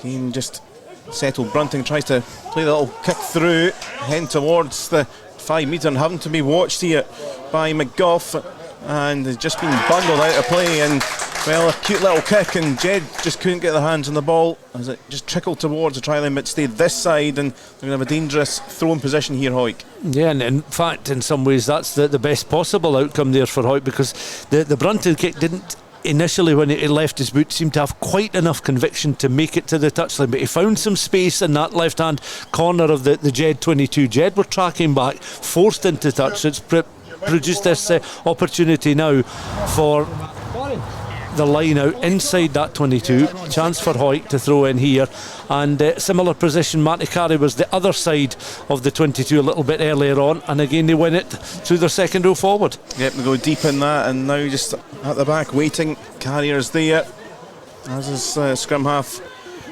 Patterson if he wants to go out. Carrier just lurking at the back. They're around 5 metres short here of this try line. It's out the side though. Carrier does get there, he's inching a little bit forward. Patterson playing it across, bulldozing through forward, and is he going to get over the line? Yes, they do. Hawick get over, first score on the board, and it's taken them 8.5 minutes, and the set piece worked really well, very patient with the forwards, and it's finished off with the backs. Yeah, very well executed try there. Matty Carrier this time, the ball eventually worked its way back. It was Dalton Redpath that got clean hands on the ball in the line out. The ball worked its way back towards Carrier. He had some work to do as he was burrowing his way up towards the 5 metre line, but there's a lot of strength in those Hawick centres. Kirk Ford and Andrew Mitchell, 65 appearances for Mitchell, 6'2". You know, Kirk Ford as well is a much bulkier figure than he was a couple of years ago, illustrating their power. Mitchell then a chance to add the extras, and a fine start from Hawick. Absolutely, 9.5 minutes played almost, and first score on the board, and it's 7 points nil to Hawick. Okay, I'll just nip in here with a quick postponement. Hamilton against Berwick is off. Traffic issues at the Edinburgh bypass. They haven't got to the ground, so no Berwick playing today. Latest scores: Peebles 5, Cartha 0, Preston Lodge 7, Boroughmuir 0 in National 2. National 1, Stuart's Melville 3, GHK 0, and Musselburgh have gone ahead against Curry in the Premiership 7-0. Good stuff. That bypass was a bit hectic earlier, I can tell you. You've got to sympathise with anybody stuck there right enough. Yeah, it was a bit slow. So that's where we are. So 7-0 here is Jed looking to get into this, but it's deep in the Hawick half, and it's cleared away out for a throw into Jed. Will be in between the Hawick 10 and 22 looking to regroup here. 10 on the clock at Riverside Park. Jed 0, Hawick 7 after that try just a couple of minutes ago. And have to reset here with the scrum, the line out rather. The referee just making sure that the gap is there and everything is all fair and square. Just a short with 3 players in the line out and taking it that front, and good little play from the scrum half there. McGough to find a bit of support now on that near touchline on that left side. Trying to bury it out. McGough again finds support of the forwards who are running it over the 22 line. Out it comes again, and trying to keep hold of it was Buckley in the thick of it once more, taken through bodies there centrally is Marshall. Now flying it back out to far side, and it's a big hit that's flashed in there, and Hawick may well try to reclaim the ball on the small stand side near the touchline. It's still with Jed though, and still trying to keep hold of Wardrobe. Goff manages to wheel it back out. Skeldon took a bit of a hit, and again another big challenge coming in, crunching tackle there. Still with Jed though. As a wheel through the phases now. It's first bit of sustained possession we've seen from the home side. Good play as Buckley there flings it out to Marshall on the right. Now he could well be held up here with 2 white bodies, but referee says no, and it still remains with the home side. Taken in by Skeldon once again, captain's armband this season. Been around this team for a long time. Flung it out to his left with Young taking another big hit. Not going too far forwards now, they'll maybe try going out to the left channel. Again just pushed back, and they kind of scrappily lost the ball here potentially. Certainly might have just about held on. It's maybe Skeldon down on the floor, has managed to keep hold of it, and Buckley manages to get his boot back just inside his own half, gets a long boot, and that's going to bounce just on the right side of the line. In fact, I think it went out just before then as the assistant decides to pull it back in between the 22 and the 5 metre line. And well, good play there. Jed have found a bit of mojo after losing that try. Good sustained possession there. 100%, yeah. Jed needed that. They needed a bit of time on the ball, just particularly in the opposition half of the field, just to try and feel their way into the game. It was a good run initially on the blind side, Clark Skeldon down that left hand side. The ball eventually worked its way out towards Don Buckley, and he was maybe a little bit slow in the initial pass, and since then I've sort of watched his position. He's taken up some good positions for an unnatural 10, and obviously the timing of his pass and how he sets himself up is going to be so important to the fluency of this Jed attack. Hawick have won the throwing back in 2 or 3 phases later. A bit of a slice kick, but they've got back to the 22, but it will be with Jed. Tom Buckley is a bit of a maverick and has some great skill, so different position, but I'm sure we'll see some of that flair. But it will be Jed with the throw-in right on the 22 metre line on the main stand side. A few quick instructions for Finlay Scott. Yeah, really cemented part of that front 3, but that's been lost and went straight to the back of the line out, and now flying forward here's McGough, and he could go all the way here for Hawick. This could be sensational. There's 2 or 3 jerseys back in Jed colours. Trying to get there was Lewis Young, and they've got inside the 22, but they have been stopped now. Hawick as they went from one end to the other, picked up by Carrier and across to Linton. Linton stopped on the 22, but from Jed pressure it's now up the other side. Hawick keep hold. Muir trying to battle forward, and the away side just trying to get a bit of breath and work out their next attack as Jed have slowed this down. As a injury, Jed player down on the main stand side, but we carry on and picked up by Brunton. Little kick through there. Will it find the Hawick player? Not quite, of Lewis Ferguson. I think the penalty was always coming anyway, so they managed to have a little bit of a free play there, and it's been brought back as Don Buckley is down for Jed. Yeah, the Hawick scrum half there, a wonderful piece of running there as Hawick were looking just to turn defence into attack very, very quickly, boring down on towards the edge of the 22, and you could see that we're talking about boring there. I think both Lewis Young and Gregory Young, their eyes were boring into the head of the Hawick scrum half as he was eventually tackled just on the edge of the 22. But a fine breakaway there, an injury as well to one of the Jedforest players. It says Don Buckley is back to his feet, And with that, we'll head back for more updates from Stuart. Yeah, quick updates here. Jedforest obviously 0, Hawick 7 at the moment. Musselburgh 7, Curry 0. In National 1, it's Highland 7, Ayr 3. 3-3 at Kelso against Aberdeen Grammar. Stuart's Melville taking the lead against GHK 10-7. And Stirling County against Melrose. Well, that's an opening try for Stirling, 7-0. But Callum, I think Jed were just a little bit flat-footed there defensively, and that presented Hawick with a great opportunity to really stretch the Jedforest defence. But when you're a sole player up against the likes of Gregory Young and Lewis Young, and when you've already tried to outpace the likes of Rory Marshall, you know that you're certainly up against it at Riverside Park. So penalty from the 22, slotted over by Mitchell, and Hawick extend their lead to 10 as we've played almost 16 minutes here. And I think it was forward action then, just looking at it from the other angle and got here. And anyway, 10-0 it is, and Hawick have a good margin of already after 16 minutes. Buckley is all okay and play resumes deep into the 22 there as Hawick get it hoisted back towards halfway. And that punishing penalty there, it could have been more with the breakaway, but punishing penalty it was in the end for Jed, because they had 2 or 3 minutes up the other end. And we've seen the story of Hawick doing really well from the interception last week and almost profited again. Yeah, it's about being clinical when opportunities present themselves inside the opposition 22. In and around there, you've got to be clinical, got to take your chances, and Jedforest unable to do so. And the first foray into the opposition 22, Hawick coming back, a little bit of maybe ill discipline, but Jed are still very much in the tie, but they need to make opportunities like this count. This is better play from the forwards. Burning it forwards here, Jed doing really well, and the pass there and the fumble from Shearer Gibb, he's dropped the ball and Hawick will have the advantage, but none coming as the hot potato was in full play there.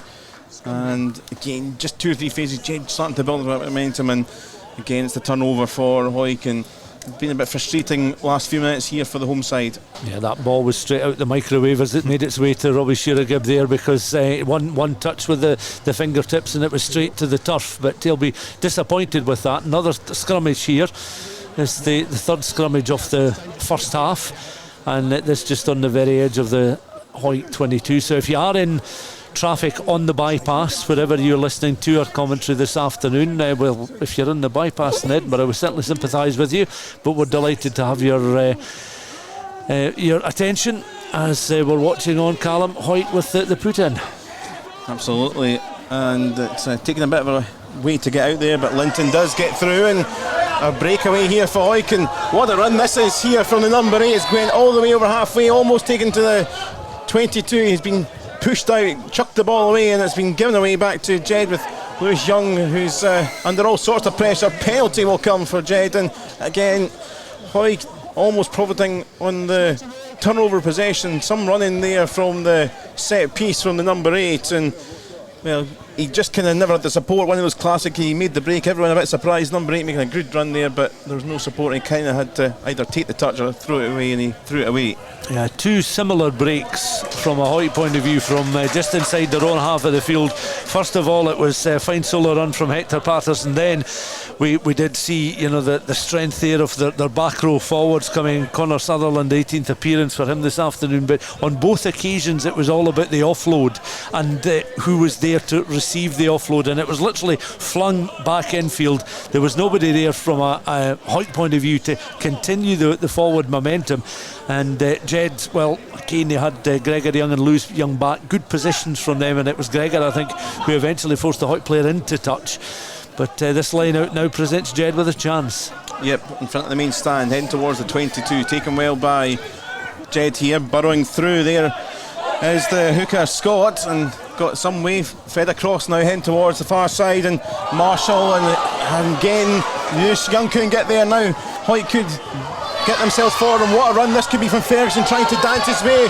He's being chased all the way though by Rory Marshall, and is caught like a mousetrap heading towards the 22 on the main stand site. Still here with Hawick, is passed out to Brunton, and support wide, and McCain, who scored 2 last week, is inching closer towards the 5 metre line as scrappy down there. It's just about kept alive here, but the referee blows his whistle. I think it might have just been the foot and touch in the end. And again, great play there from Hawick, and just not quite the pace to finish the job. Well recovered defensively by Jed, but we take a breath. Yeah, Lewis Ferguson did so well there because he escaped the attentions of almost the entire Hawick defence. I think it was Rory Marshall that was scampering back and actually went down on the edge of the Jedforest 22 almost as if he'd been hit by a sniper, down onto the knees and then onto the front, but he was able to offload, and he had good support on this occasion from both Ronan McKean and from the fly half Kyle Brunton, and that made the difference because they had a second go at the Jedforest line. They were 5 metres from the Jedforest line. We see Paulo Ferreira receiving a little bit of treatment just now, but that was an illustration of what Hawick can do when they just up the tempo a little bit. There was a little bit more assurance in the support runners there and the positions that they were able to take up, but it was a real shame that that didn't come to a conclusion, particularly for Lewis Ferguson, because it was a fine piece of running from the youngster. He had to run cross field, but he was very smart there because had he backed himself all the way and didn't bring other players into the game there, it would have petered out as two earlier attacks have done. So a couple of players just now getting a bit of treatment here. I think we've got some more score updates, Stuart. Yes, in the Premiership at the moment, as you can hear, it's Jedforest 0, Hawick 10, Musselburgh 7, Curry 0 at the moment, and Glasgow Hawks have taken the lead at Philippock. It's Selkirk 0, Glasgow Hawks 7. International 1, no score yet at Biggar or at Gala, but it's Highland 7, Ayr 3, Kelso 3, Aberdeen Graham have taken the lead now 6, Stewart's Melville 10, GHK 7, and Stirling County have a 7-0 lead against Melrose. And a couple of National 2 updates for you. Falkirk beating Dumfries 14-0. The match against Hamilton and Berwick is postponed. Lastwade 3, Kirkcaldy 3, Peebles 5, Cartha 0, and Preston Lodge 14, Boroughmuir 0. 22 on the clock here, midway through, past the midway point in this first half, and Hawick with the lead 10 points to 0 up here. Jed have a very deep defensive scrum, just about 7 or 8 metres out from their own try line on the main stand side, and Gough feeds in and taken at the back by Atkinson, and good play this from Jed as now Blake Roth gets a good bit of running, and now the home fans get to cheer. All up towards the halfway line was Gregor Young, and taken down by a couple of players in green, fed through the hard Wardrobe, and now Buckley trying to get through the gap on the 10 metre line now, an attacking position at the central area of the pitch, flicked across. Good bit of pace shown by the hooker Scott before taken down, and just been slowed down here defensively and been turned over in fact by Hawick at the back there, and it was slow coming and not coming quick enough for Jed, and Hawick managed to steal the ball, and all fair and square, says the referee. Is Patterson now for Carrier, now up to almost the 10 metre line. An attacking position for Hawick in the Jed half. And now it's their turn to go for the boot, and Patterson with a kick which is again, I think, just timed absolutely to perfection on this side of the corner flag, and I think it's been perhaps brought back here by the referee. There's an injured player down too. As we take a pause here.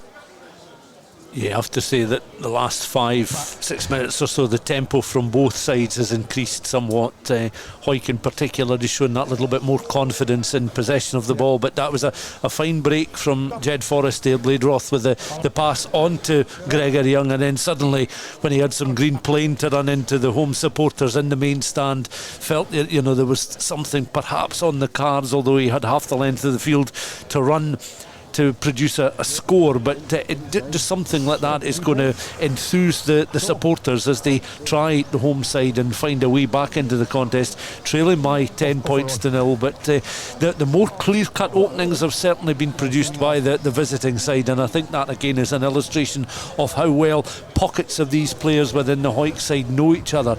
And there's been one or two breakaway runners that, had they perhaps had a little bit more support on their shoulder, Hawick would have found that they would have had had more than just a single try on the board at the moment. But looking down at the body language of the Hawick coaching staff, arms folded, seem relatively happy with how things have panned out in the opening stages. I think Callum, Jed are going to be the first team though to go to the bench. Well, having said that, I think Hawick are going to make a change at exactly the same time, so some fresh legs and faces on the park. Yep, I don't think Kyle Brunton will be returning. He's struggling a little bit there, so he's making way. And coming on, Logan Gordon-Woolley. And yes, I think Jed are looking at the bench as well. Rory Marshall is staying on, because I thought at one stage they might be looking to replace him, but he's not fully strapped up the chin strap of the scrum cap, but he's back just by the pads of one of the posts there. So it was a penalty, and thrown now in between the 22 and the 5 for Hawick, taken at the back well by Sutherland, and getting a good bit of momentum on the maul here as they head towards the 5 metre line. And good momentum this is. And now McGough fires it out, and McKean and one or two others maybe looking for it wide. It is going to come now wide for Mitchell and to Donaldson.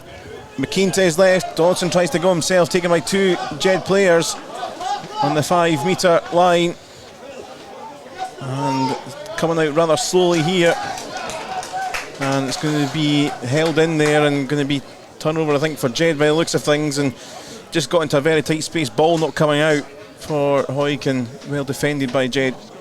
Yeah, and while he couldn't, or he wasn't going to be stripped of the ball, he couldn't get the ball out himself to recycle there, so Hawick were unable to bring other players in just at that stage. But what was interesting was that was again good play from Matty Carrier, because he allowed himself 2 or 3 occasions to look up when he was at the back of the maul. He was in control of the ball, he could see what was in front of him and at either side, and opted, once they were in a particular section of that Jedforest 22, to spread the ball through the hands, having the confidence in the midfield and in the back line to try and produce another try scoring opportunity. It didn't come to anything there, but clearly of the 2 sides, Hawick are the more settled side, as we suspected they would be at this stage in the game, and looking at the side that they have out there on the park, and they do lead by 10 points to 0.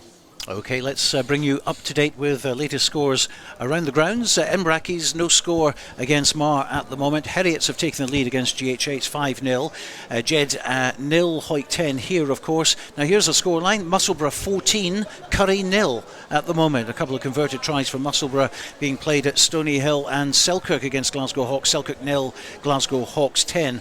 Into National 1, Gala have taken the lead. A Harris Rutherford penalty, 3-0 to them against Watsonians. Highland 7, Ayr 3, a latest score. Kelso 3, Aberdeen Grammar 6, Stewart's Melville 13, GHK 7, and Stirling County 7, Melrose 0. Into National 2, it's Falkirk 21 now, Dumfries 0.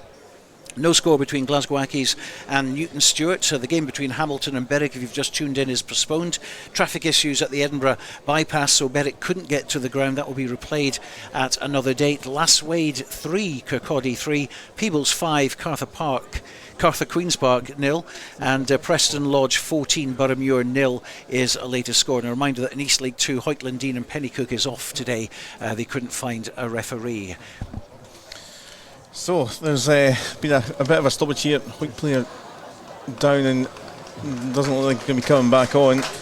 And let's get a couple of key changes very quickly here for Hawick. Deck Lightfoot getting ready to come on here by the looks of things. And well, despite all the momentum Hawick have had, it's a bit of a blow to lose 2 players in this first period. Yeah, looks like Kyle Brunton's back on. I think it's that Andrew Mitchell that is being helped to the sidelines there, and he's an influential player in that midfield. You know, we talked about Kirkford and Mitchell being powerful figures. 6'2" now, obviously came through the various youth systems and clubs in place in Hawick, so he'll be a big loss. But this a defensive scrum for Jed, just on the edge of their own 5 metre line, close towards the stand side. Yep, and they're brave enough to try and wheel it out from number 8, Atkinson, but they are still very deep here, trying to find the gap, and it's a penalty to Hawick. And would you believe it, just trying to clear the line, trying to find that gap, and they conceded a penalty. You're always running the risk of drawing a penalty there if you find yourself in a position where you take the ball into contact, you can't release, you're closed off, as was the case there, penalised inside their own 22, and it reverses this throw in because it's now Matty Carrier going to throw in close towards that 5 metre line. He's just a stride or so away from the 5 now, so this could be a catch and drive. Yep, goes to the front and going to be just waiting for maybe one of the big guns at the back, or is it going to come out here for Hawick? McGough just shadowing and making sure McGough does play it out, does try to dive over himself and does so superbly, ducked in and over the line, and Hawick have scored another as we're 10 minutes before half time. Yeah, wonderful try there from the scrum half. Just a wonderful little sidestep. Again, we were talking about snipers for enough earlier on. That's what they do, just closing the door. And over he goes for a try. That's a second try for Hawick. And I mean, that's, I suppose, no more no less than Hawick deserved, because they've had a few visits in and around that 22, and I think at the very least they would feel aggrieved if they spent another 5-10 minutes knocking on that door without any further points on the board. A converted try, a penalty, now a second try, and this conversion attempt from about 16 metres in from touch on the edge of the 22 just to extend their advantage, and they're just making their dominant show by keeping that scoreboard ticking over, despite the fact that they've lost a couple of fairly influential players in the half so far. So just as Stuart said, on the 22 the angle for Brunton here, who has came back on, has managed to shugle off the injury he had, and I think he's just going to screw this to the left side quite a bit in the end from the post, so it will remain 15 points to nil, and we'll say into the final 10 of this first period, and a very commanding scoreline. We've talked about the history of these two and how the dominance that Hawick have had. We just need to go through the recent scorelines. 34-10 here back in January, 24-7 earlier in the season, and of course the pre-COVID 44-22 it was, 33-0 Hawick won. So very big scorelines on the most part. Of course the big Border League defeat last year as well. Of course Hawick winning their 50th Border League title last campaign, and we've talked about it earlier, but not really much chat about the Border League. It's you're talking about the kind of history of it and how it's changed a lot recently, and although great, Hawick could be in a position that could be cementing a place towards the final if they were to win, and maybe points difference and stuff by September, October, but certainly they'll be focused on that if they were to get the job done here, and maybe look at the goal, the points difference, the score difference. But we will focus back on here the play as Hawick have it and picked up inside their 22 and just looking to keep hold. They're a bit further out from their goal than what Jed were, where they conceded the penalty, which was rather costly in the end, a couple of minutes or so back. And good play there and forward from the Hawick player, but comes back with Jed on the halfway line, and it's a little scrappy again here. Jed have came away with it here, and good ball forward, and Young was going there, but it's been pulled back by the referee as Lewis Young trying to make the run forward, and all the way back to the halfway line. Yeah, watching that, Robbie Shearagib almost directly opposite our commentary position, taking a high ball. There was no immediately charge coming towards him, so he was able to take the ball in. He was able to bring in a couple of teammates, but they stayed very, very close to the touchline, so there was hardly any blind side for Lewis Young to work in. He tried to tiptoe his way around, but just ended up in touch there, hence the throw-in going the way of Hawick. So back with Jed just inside their own half here, and looking to bundle it out, and they did eventually onto the halfway line. Off to his right, and Buckley just about got his kick away as the challenge was coming in. It's going to just bounce out of play in the end, and on this stand side, in between, well, just inside past the 10 metre line, will be the throw-in as we head towards 35 minutes on the clock, and 15-0 for the visitors here.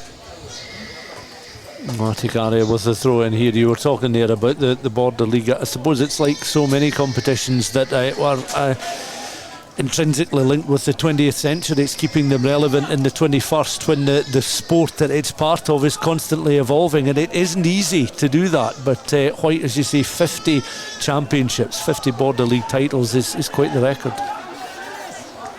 On the 10-metre line, White with the possession, and Patterson, and then along in that pie it goes, but back into the Jed back line, looking to attack forward, and Gregor Young trying to battle through a couple of bodies, taken down by Carrier. Again fed through, and Scott now trying to make the run. It's went a bit loose again here, and Buckley just hammers it down the pitch, and he's got a good bit of distance in that, almost back to where the throw-in was a minute or so back, in between the 10 and the 22 on the main stand side, and we'll almost do a bit of deja vu. I'll tell you something, he's got an eye for a touch finder, John Buckley, in fairness to him there, because he was on the 10-metre line. It was a fine crossfield kick there, and it bounced once and straight into touch. There was no way of White protecting that from going into touch there. As you can see, Gregor Law is stripped and ready to come on for Jedforest, and Matty Carey going to throw the ball into the line out. Carrier then goes to the front, taken down well by Redpath, and good exchange. Brunton finding the support in between the 10 and the 22 though, and Brunton wheel out the back, and a penalty coming here for Jed.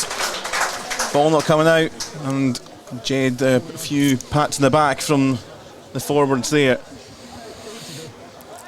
Yeah, they'll want to try and turn this into points if they can. Don Buckley deliberating there with Lewis, and Gregor Young is going to go for the corner, and a couple of strides, and you can see Gregor Law very impatient there, wanting to get onto the park. I think the fact that Hawick are winning some of the one-to-one battles in the forwards is important as well to touch on, and Gregor Law, a big frame, a lot of experience as well. They'll be quite vocal in the forwards there. They'll look to try and shore up some of the forward play and provide platforms for some of these backs to play, because they've been so deep inside their own half, they've never really had an opportunity to show their qualities in the opposition half. Scott with the throw, it's been spilled there. Jed have it back, but I'm sure it probably went forward in the middle of all that, and again just these fine margins, and chance over really. Hawick will have it, although defensively rather deep, but another moment where Jed could have hoping to pick the ball and create an opportunity. Yeah, knocking forward in the maelstrom there, they were just a little bit untidy, but again this is the fine margins, because a better executed throw in there and perhaps they would have landed at least 5 points on the board.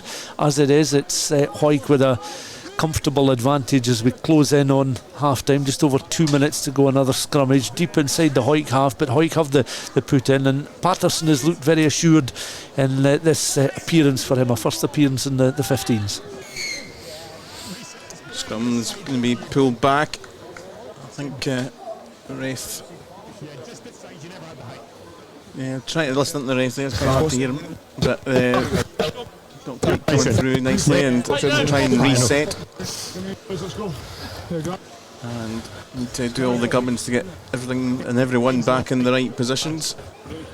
A bit quicker these days, it feels, the scrums, with all the changes in recent years, but we'll get there. Took the event rather smoothly so far. Played 38.5 minutes on the clock.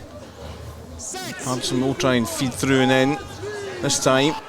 Looks a bit better on this occasion to get it out of there. It is starting to creep up, and the penalty will come for Hawick. Paulo Ferreira was starting to rise and struggling with the strain of the scrum, and it's going to be a bit of an easier way to get clear of their lines now.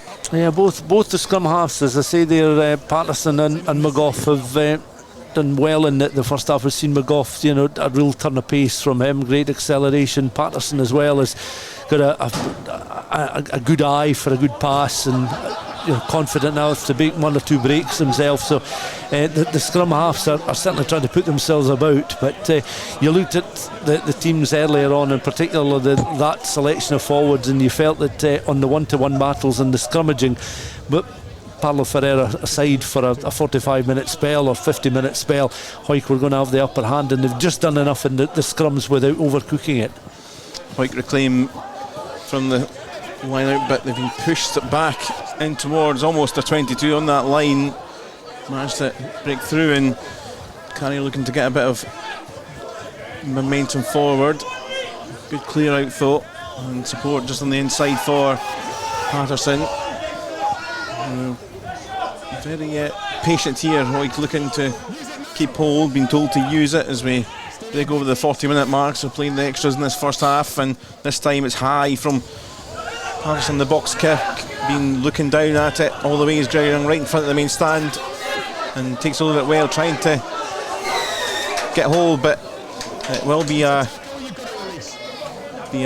penalty here. Just listen to the referee there, not releasing the tackle as they were trying to get the ball back on their side, Jed, and he didn't really get the chance to get the freedom to play it back, and well, maybe a chance here to get back down the sharp end of the pitch just inside the Hawick half as Buckley sends it down, being ticking down towards the 22 metre line for maybe one final big play in this first half. A spectator in the crowd with an aqua coloured hoodie, absolutely delighted with the catch there from the Don Buckley kick. Very assured handling there from the gentleman on the mound just to our right hand side. Now here's a chance for Jed on the Hawick 22. Scott fed in well to Rolf High, who is a big towering figure, the New Zealander, and looking to try and run this forward, and Ferreira trying to get some way there, but it was detached a little bit, so it's now fell, and they're going to have to use this here. McGoffin out wide, it goes to Buckley, who switches sides, tries to come to the right and taken down rather quickly. I think Graham at the bottom of that helping with the challenge. Just outside the 22, central position here for Jed, looking for the score before half time. Taken in once more onto the 22. Marshall around to find support. It's going to go left here to Ferreira. Lewis Young now. Shearagib to his left, but taken in the challenge once more. Stuck on that 22 metre line here, Jed. Look back in on the right side and trying to find the gap once more. McGoff across. Paulo Ferreira was in the mix, and the ball is lost on the floor, and well, they weren't going too far forward there, going side to side, and in the end the frustration, and Hawick, big cheer from them as they know they don't want to concede before half time. Oh, they'll be protecting the fact that they've got the advantage, not just the fact they've got the 15 points on the board, but they'll be mindful as well. They don't want to give Jed a foothold into the contest, because it can change the complexion of a half-time team talk. But a Jed side that conceded 8 tries against Curry, I think it was last weekend, they've conceded a couple in the first half. They've never really got beyond the Hawick 22 on more than one occasion, certainly not in open play, and that's something that their coaching staff will be desperate to try and amend during the second 40 minutes. But this scrum should be the last phase of play in the first half, I would imagine. Well, they've got a free kick now here of Hawick from the resultant scrum, and just creaking a little bit here. A couple of decisions went against Jed and starting to struggle in the scrum. There was one of the positive spots last week for Jed in the defeat at Curry. There was a lot of good chat about how well the forwards did in a tough game at Millennium Park. Curry getting a bit of their own medicine so far, by the sounds of it, in their match today, but surely heading towards final play. Played almost 4 minutes extra in this first period. We have had 1 or 2 stoppages though with injuries at Riverside Park. And Patterson again looking to fade through here. Hawick looking to keep hold here. Jed trying to just have a steady scrum. It's come up again, and well, pressure from Ruff at the back, but Hawick do come away with it. Little grubber kick forward in towards the Jed 10 metre, taken by Lewis Young, and it's going to come all the way back here for a penalty, I think. Yeah.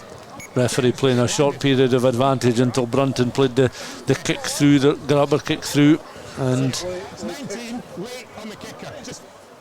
so it was the challenge in fact on Brunton. that resulted in Hawick being awarded the penalty. Yep, so Buckley penalised there, so I think they heard the ref saying it's the last play as well in this first half. So Bailey Donaldson gonna kick the ball down towards the 22, and Hawick will have the last chance, last big play of this first half, looking to maybe add to the tally. 15 points up, a couple of tries and one person a penalty in there too. Yeah, 15 points to 0. It's not been a spectacular first 40 minutes from a Hawick's point of view, but it's been workmanlike and productive, and they've certainly, as the half has worn on, they've looked more clinical. They've had the sharper edges about them, that's for sure. Good take at the back of the line by Sutherland, and now Hawick rattling through the phases here towards the main stand side, and here towards Donaldson. Support wide, but taken before McKean could maybe get hold, and if Jed smuggled this back, might well have, but only briefly here. Bit messy once more, but Hawick have somehow reclaimed this. Just outside the 22 in the main stand side, taken in by Linton. Getting a good bit of help there from one or two of his forwards. Redpath helping out. Fed out there by Patterson to his right. Just more central position now, just over the 22 metre line, looking for one more try before the half-time whistle. Brunton looking for a bit of help, and now forward here's Muir, the prop, getting a long way and found support, and over and under the post they go, and I think that's a second for the scrum half.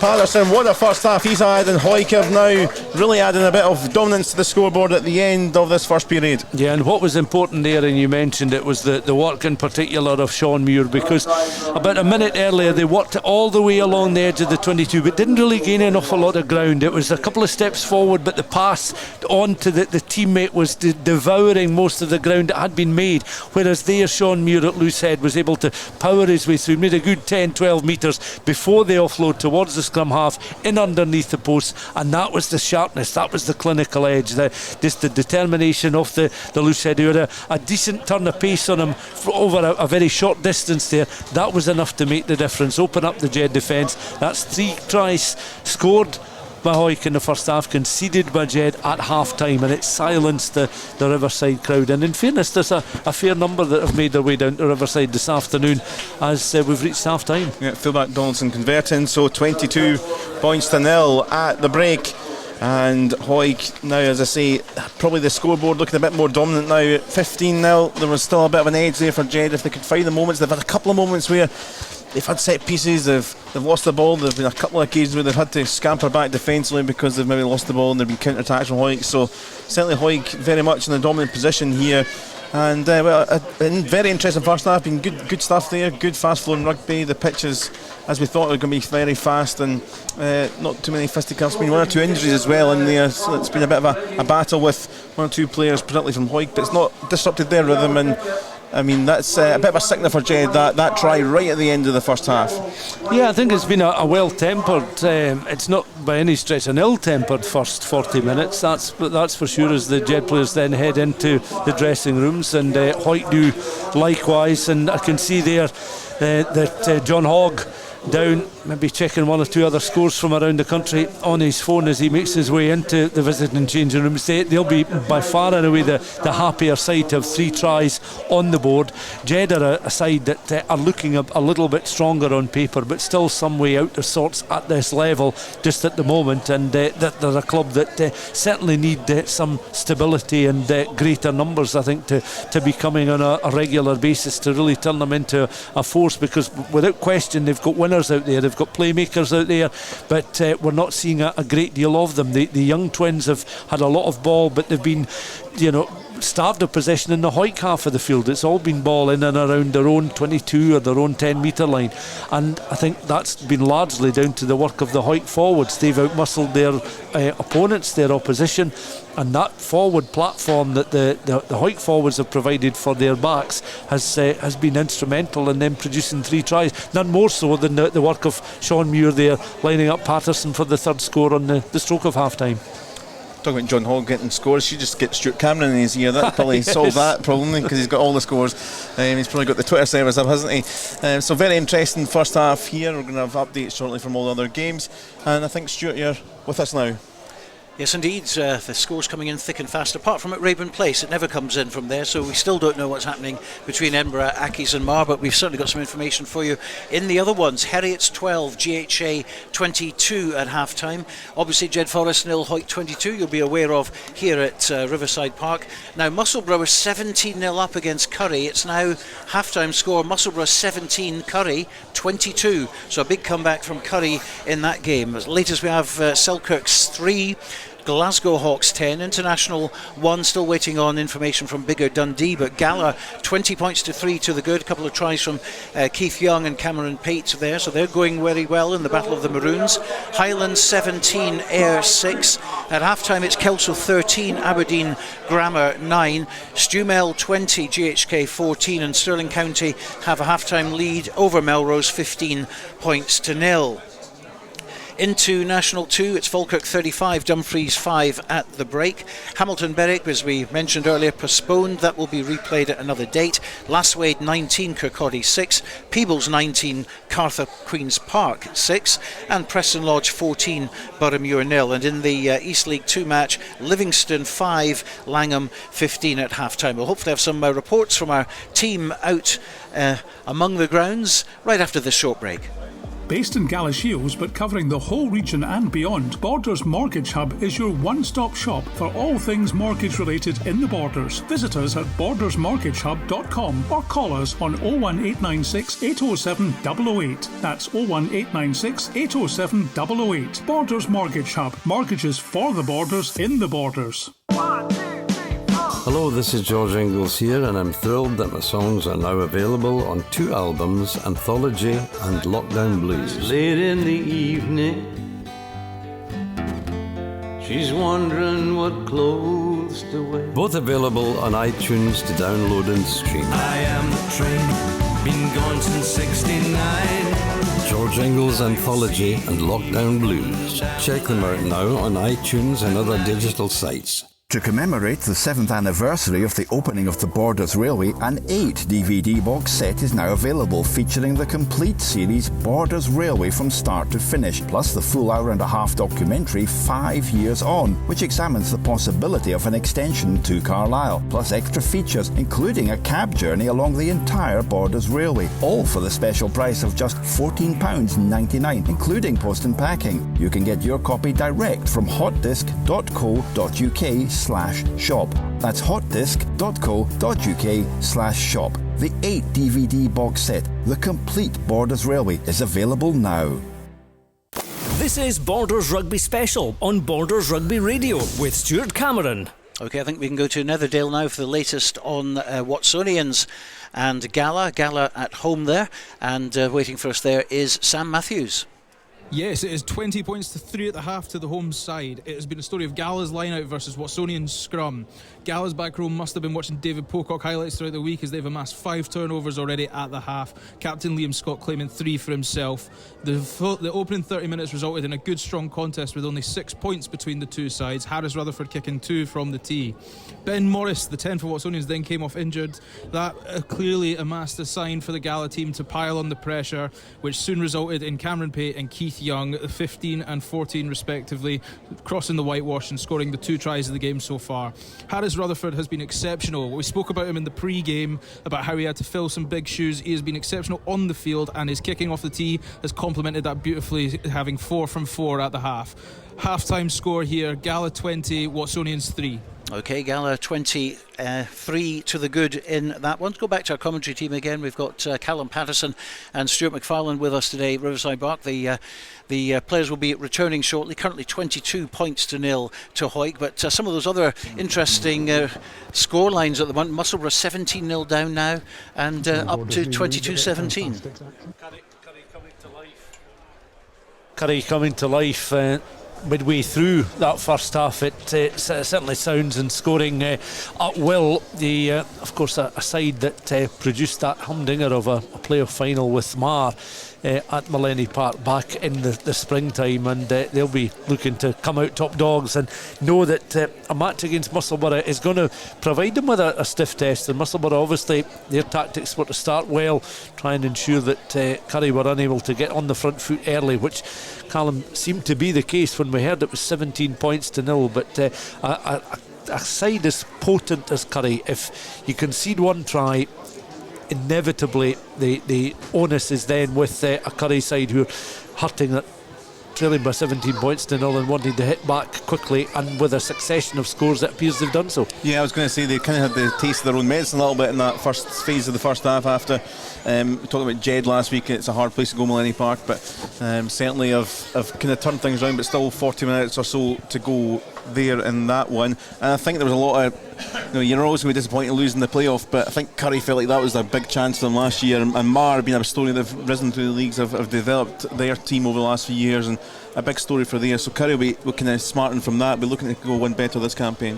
And of course Curry themselves, way before the introduction of the Super 6 and the most recent league restructuring, they were champions, a side that were formed in the early 70s. They want to reach the heights of being league champions once more, and they know that winning away at the likes of Musselburgh is going to be very important as well. Interesting to hear some of the score lines from around the other border clubs in action this afternoon as well. Some interesting score lines coming in, and games are, which is exactly what you're looking for. Games are competitive at the interval. You don't want a team to be running away with it. Here we're watching a Jedforest side certainly battle away, but produce no end product to really hurt Hawick. I think if you were looking at this as a competitive match, from a neutral's point of view, you would want Jedforest to get the next points on the board. Hawick, however, will want to try and put them to the sword, because, as we've rightly mentioned on a few occasions, they're fighting here on two fronts, Border League and obviously the League Championship. Yep, and brought up a little bit, and again, as we've mentioned, Hawick are not really thinking about the Border League at the moment, but with the draw last week against Selkirk, points difference could be a big factor now in this little mini pool. OK, we can be joined now, I think, by Hugh Brown, who's at the Livingston match against Langham. Come in, Hugh. A fascinating 40 minutes here at Ammon Park saw Livingston take the lead after just 9 minutes when Sam Redmond nipped in against the run of play. But just 3 minutes later, Nathan Smith countered for Langham, and he converted his own try to make it Langham 7, Livingston 5. On the half-hour, a break from 5 metres from his own line by Callum Henderson of Langham nearly paid dividends, having waltzed past 5 Livingston players like he was on Strictly Come Dancing. Then a fantastic penalty by skipper Nathan Smith from just over the halfway line on 33 minutes made it 10-5 to the visitors. And they increased their lead from replacement Murray Rose's pushover try in 36 minutes to make the half-time score here at Ammon Park.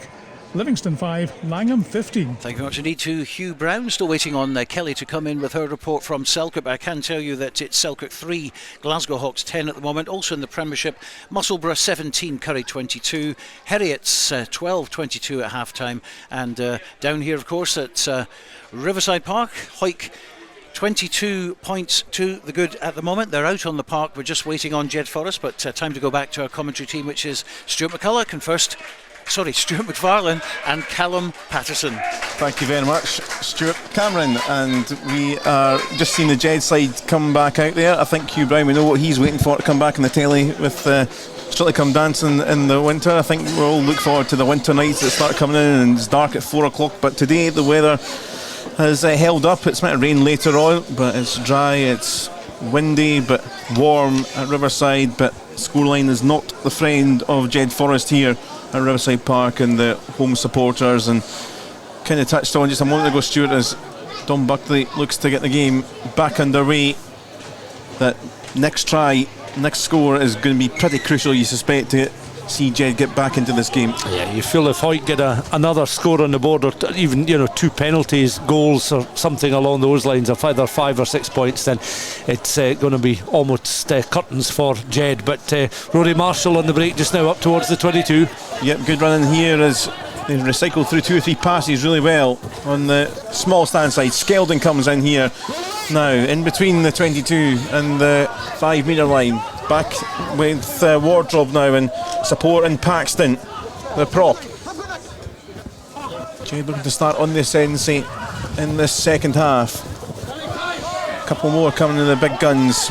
Again, Roth just there as a shield for McGough to feed through, and it's a bit of a loose pass that's tried to find Buckley. Now a kick and chase here for Hawick over halfway line, and they've somehow managed to get hold of the ball. Jed trying to get back in the thick of that. I think McKean was one of those.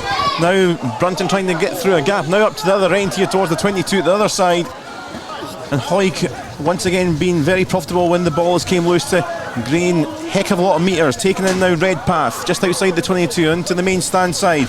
Brunton feeds in towards Donaldson. Haven't went too many metres forward now, but sticking with the possession. Patterson with a couple of tries, just lets the ball dance through underneath his legs and put himself under pressure. Big challenge coming in from Shearer Gibb, but still with the side in green, who are in front here, and taken on now by McLeod, and support from his hooker teammate and Carrier, the captain, still dancing around the 22. Now centre there, trying to blast through. Linton here through a gap. Lovely little pop pass from Muir.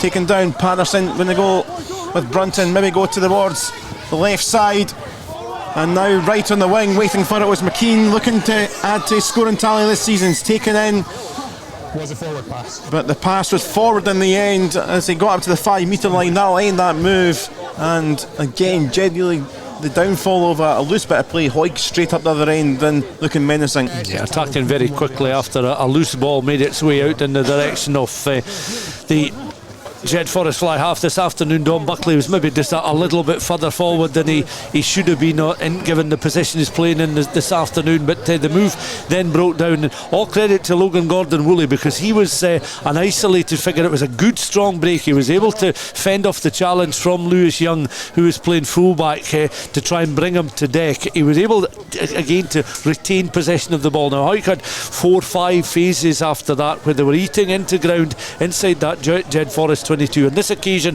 when the ball eventually made its way out there towards that left hand side, and Ronan McKean, the ball going a little forward, so the move then breaks down, and no further damage done to the Jedforest scoreboard. But then it just an illustration of where the two sides are now. We're getting a better feel for where they are now in terms of their progression and their development as squads, as Jed look to have sustained a further injury, and this is just going to add to the concerns of the home coaching staff, because numbers have been a real concern for Jedforest so far this season, and they've lost another man to injury early start of the early period of this second half. 22-0 down.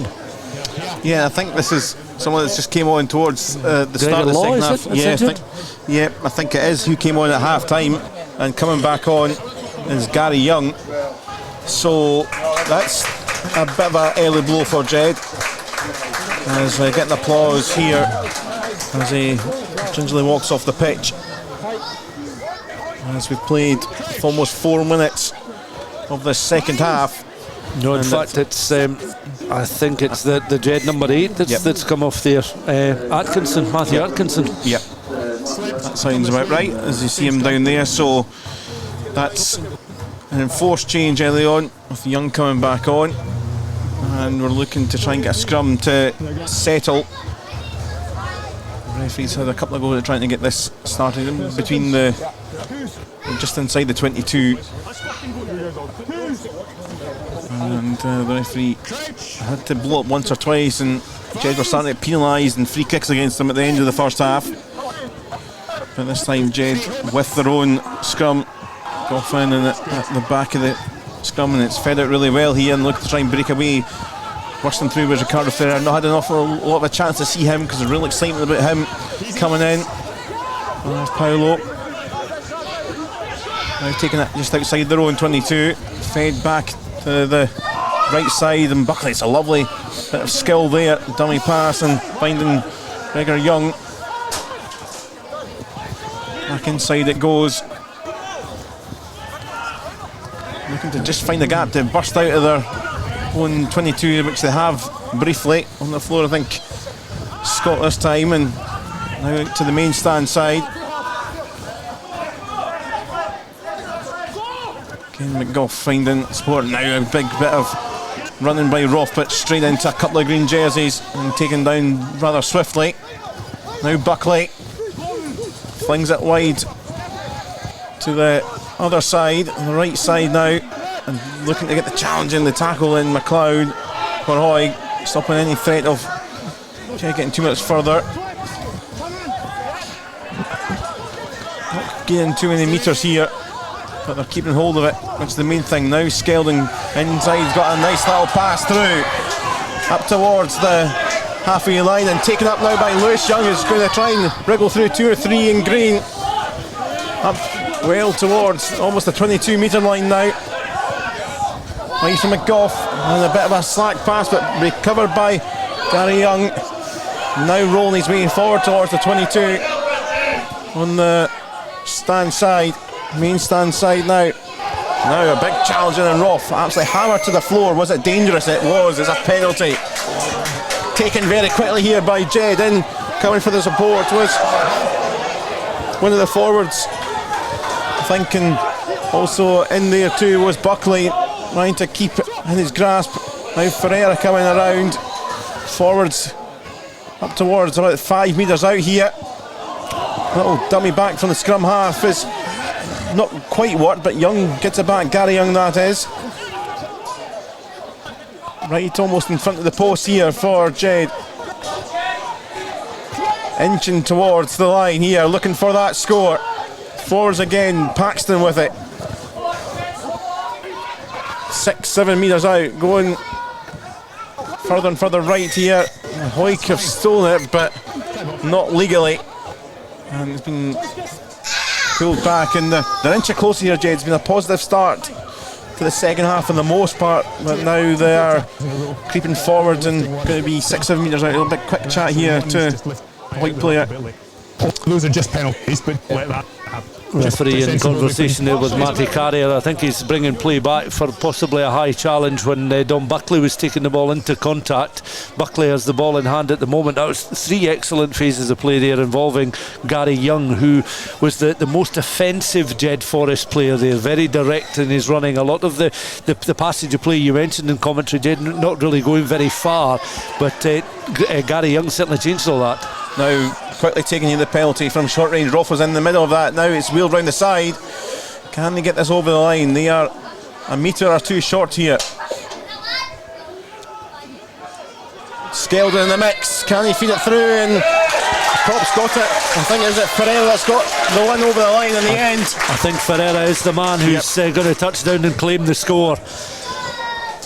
Well, they done really well there. Skeldon was influential in that. Managed to wheel himself round, find the prop, and finished really well. And Jed are on the board. A positive start to the second half. Yeah, the 2 look forwards doing very well there. Both Gary Young, as we mentioned, with the go forward attack, because when Jed were playing the ball through the backs, they weren't getting much in the way of ground inside their own half of the field. And then it did take the second row forward, Gary Young, to come lumbering up on 3 occasions to play use a bit of power play to change the complexion of the Jedforest attack. And as you mentioned there, just prior to the try actually being scored, Clark Skeldon was instrumental in producing the opportunity for Paulo Ferreira to crash over. So Jed will be pleased to see him on at the start of the second half. He's usually very effective for good 40-50 minutes, and that's an excellent conversion. So Jed, exactly what the doctor ordered, coming out, not conceding any further points in the very early stages of the second half and landing a converted try. It's what they do now that's important at 22-7. Yep, Buckley with the conversion and slotted over relatively comfortably. And well, we did talk about the next try being the most important, particularly from a Jed persuasion for the home supporters here, and they have that score. 22 points to 7, 50 minutes played in the game, and Hawick resume with Brunton deep into the 22 it goes. Jed pick up well here though, now with a bit of momentum on their side. The support with them in the stands too, wheeled out by McGough. Pushed right back there, Hawick though, not going to get too many metres there, Jed, and they're now hounded a little bit defensively as Hawick are putting the pressure on here. on the 22. McGuff again tries to wheel out into the forwards. Skeldon in amongst it once more. Buckley centrally now finds a bit of space out to his left, and the Youngs look to get involved. Gregor Young at the back of this little ruck here, and it's still going actually, more like a maul actually. It's not went down. Another Hawick player injured, and it's been counter here. Hawick are sending it back down the other direction, and it's going to be a Jed ball in the end. Well, it became rather messy, as Jed really couldn't get out of their own 22. No, and when they eventually did, it was really the importance, as you touched on, of the Dom Buckley pass, because it bypassed two in the midfield out towards that left hand side. I think Young was going to then feed Robbie Shearer. Give credit to the Hawick scrum half and his defensive position just as on his own 10 metre line, because that certainly closed the door on any immediate Jedforest attack. With 11 minutes of this second half gone, I think we can head back to Stuart for a further update from around the grounds. Yeah, we've got some scores coming in, but let's go to that missing half-time report. Kelly Mitchell, who's covering the Selkirk game against Glasgow Hawks. Half-time score here at Philip Paul is Selkirk 3, Glasgow Hawks 10. The only try of the half was from Ross Darroch, which came from a steady scrum on the 10 metre line, quick hands from their backs, and allowed Ross Darroch to run down the far touchline and score in the corner. Selkirk, however, hatched straight back with a good turnover from Bruce Riddle that allowed Josh Welsh to run down the stand touchline. However, great defence from the Glasgow Hawks fullback, tackling him into touch. There's been a number of ill-discipline penalties from either side, and one from Selkirk for being offside allowed Hawks to take further advantage and kick a penalty, making the score 10-0.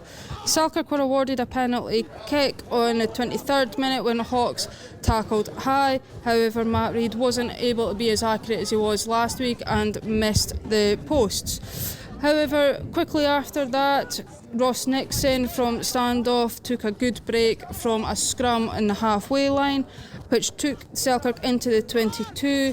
Another penalty from Hawks for being offside allowed Matt Reid to get the kicking boots on tightly this time and put 3 points over the posts.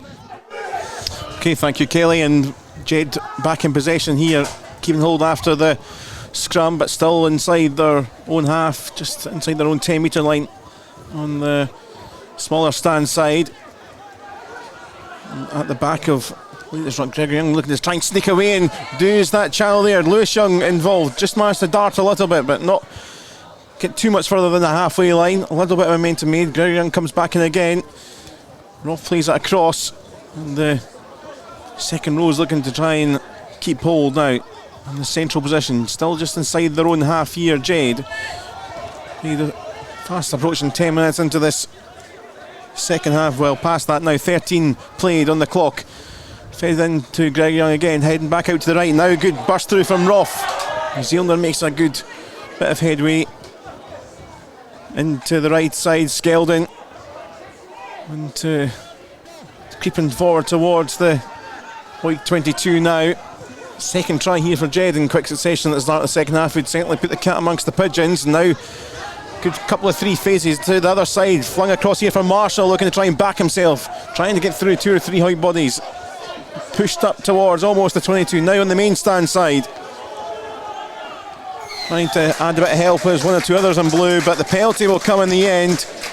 And what a turnaround this second half so far from Jed. I think there's a response from the Jed forwards as well, and you know we've seen it from Gary Young, who's come back off having been replaced earlier on in the game. He's back on the park. We've seen it from Clark Skeldon.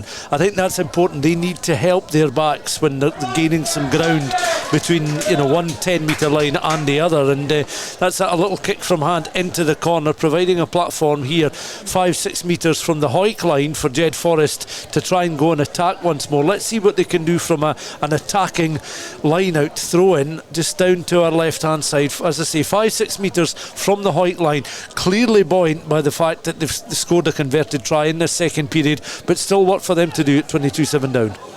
So Scott with the throw, and it goes to the back of the line out, taken down by the scrum half. Oh, but the slip and the ball through the fingers of Paxton, and the chance to run it through the line there will not happen. and turnover scrum for Hawick. Yeah, the worst possible outcome from a Jedforest point of view is when you've executed the throw in, the jump is fine, the timing is fine, you've got the ball back down on the deck, you're looking to work it through the hands for your loose head just to take his eyes off the pass coming towards him there. The palms were open and the ball was down on the turf, and he glanced towards the heavens because that was an opportunity. And now there's these stoppages in play, the water carriers are on. This is going to suit Hawick because they've not really got going in the second half, and this will disrupt any rhythm and fluency in the Jedforest play, which the home side can ill afford at this stage as they're trying to eat their way back into this contest. 22 points to 7 they trail, but as you mentioned, a much better look to Jed in this second half. There's still obviously some way for them to go, but from where they were a few weeks ago in terms of numbers coming down to training and things like that, the fact that they've a stronger team out on paper on the park, and at least in this second half they're being that bit more competitive against Hawick, then it's pointing that things are beginning to head in the right direction for the moment at least. That is the Hawick scrum though, deep in their own half. It looks like it's set fairly well here. In from Patterson, wheeling around a little bit and just turning around a bit too much for the referee's liking. I think the ball was just about out, but we'll have another go at it. And Jed trying to keep the pressure on, keep the ball down that end. Andrew Brown is interesting because obviously relatively new to this and the whole border derbies, and it was kind of didn't really get too engrossed in that. He's looking forward to it, but it's because he's never really experienced it, so it's kind of different mind looking at it compared to when you're a borderer and everything about border rivalries is just red hot poker scenario. And it's not reached that sort of fever pitch stage yet, and I don't know if this game necessarily will, because as I say, the tempers have been controlled just at the moment, but there's a few hot heads out there, and a flashpoint isn't going to be too far away. Under pressure there, but it does come out for Patterson, and they do manage a good boot. It's a long way down the pitch there, right in the halfway line, taken quickly by Lewis Young, looking to restart it with his brother in there. Gregor and Lewis Young trying to break away through the tackle over halfway line. Support again, both Youngs together, wheeled out by Paxton, and Jed back in the attacking ascendancy on the 10 metre Hawick line. Ball came out rather illegally off the hand, and a penalty here to Jed. Interesting time, 22-7, still plenty of time on the clock, but a long way out. Chance to set up another try score opportunity. Yeah, the two young twins back there close towards the own 10 metre line. The sensible thing to do was take the quick throw and use their pace, try and work a position, which they have done. Penalty then from the Hawick 10 metre line, pinged downfield by Buckley, who I say has kicked very well from hand. That's certainly been one thing that has been very much to his favour, as we see. I think that's Lewis Elder stripped in on the park as well, a further Jedforest change. Yep, Elder on, and well, generally he's played at full back, but I think still trying to sort out the instructions there. Andrew Brown on the pitch trying to get the instruction across there, but Lewis Young still there and filtering through the changes now. Jed is up the other end towards 7-8 metres out. Jed take the throw in and wheeling round the moving maul here. Nicky Little also on for Hawick. Managed to wheel it towards 5 metres or so out, and the penalty now goes the other way here for Hawick, and couldn't really get that momentum going to conjure up a chance here. Jed, and Hawick will defensively be really happy. A few pats on the head. Yeah, I mean the second half, this is a sort of test of Hawick being able to absorb a bit more pressure.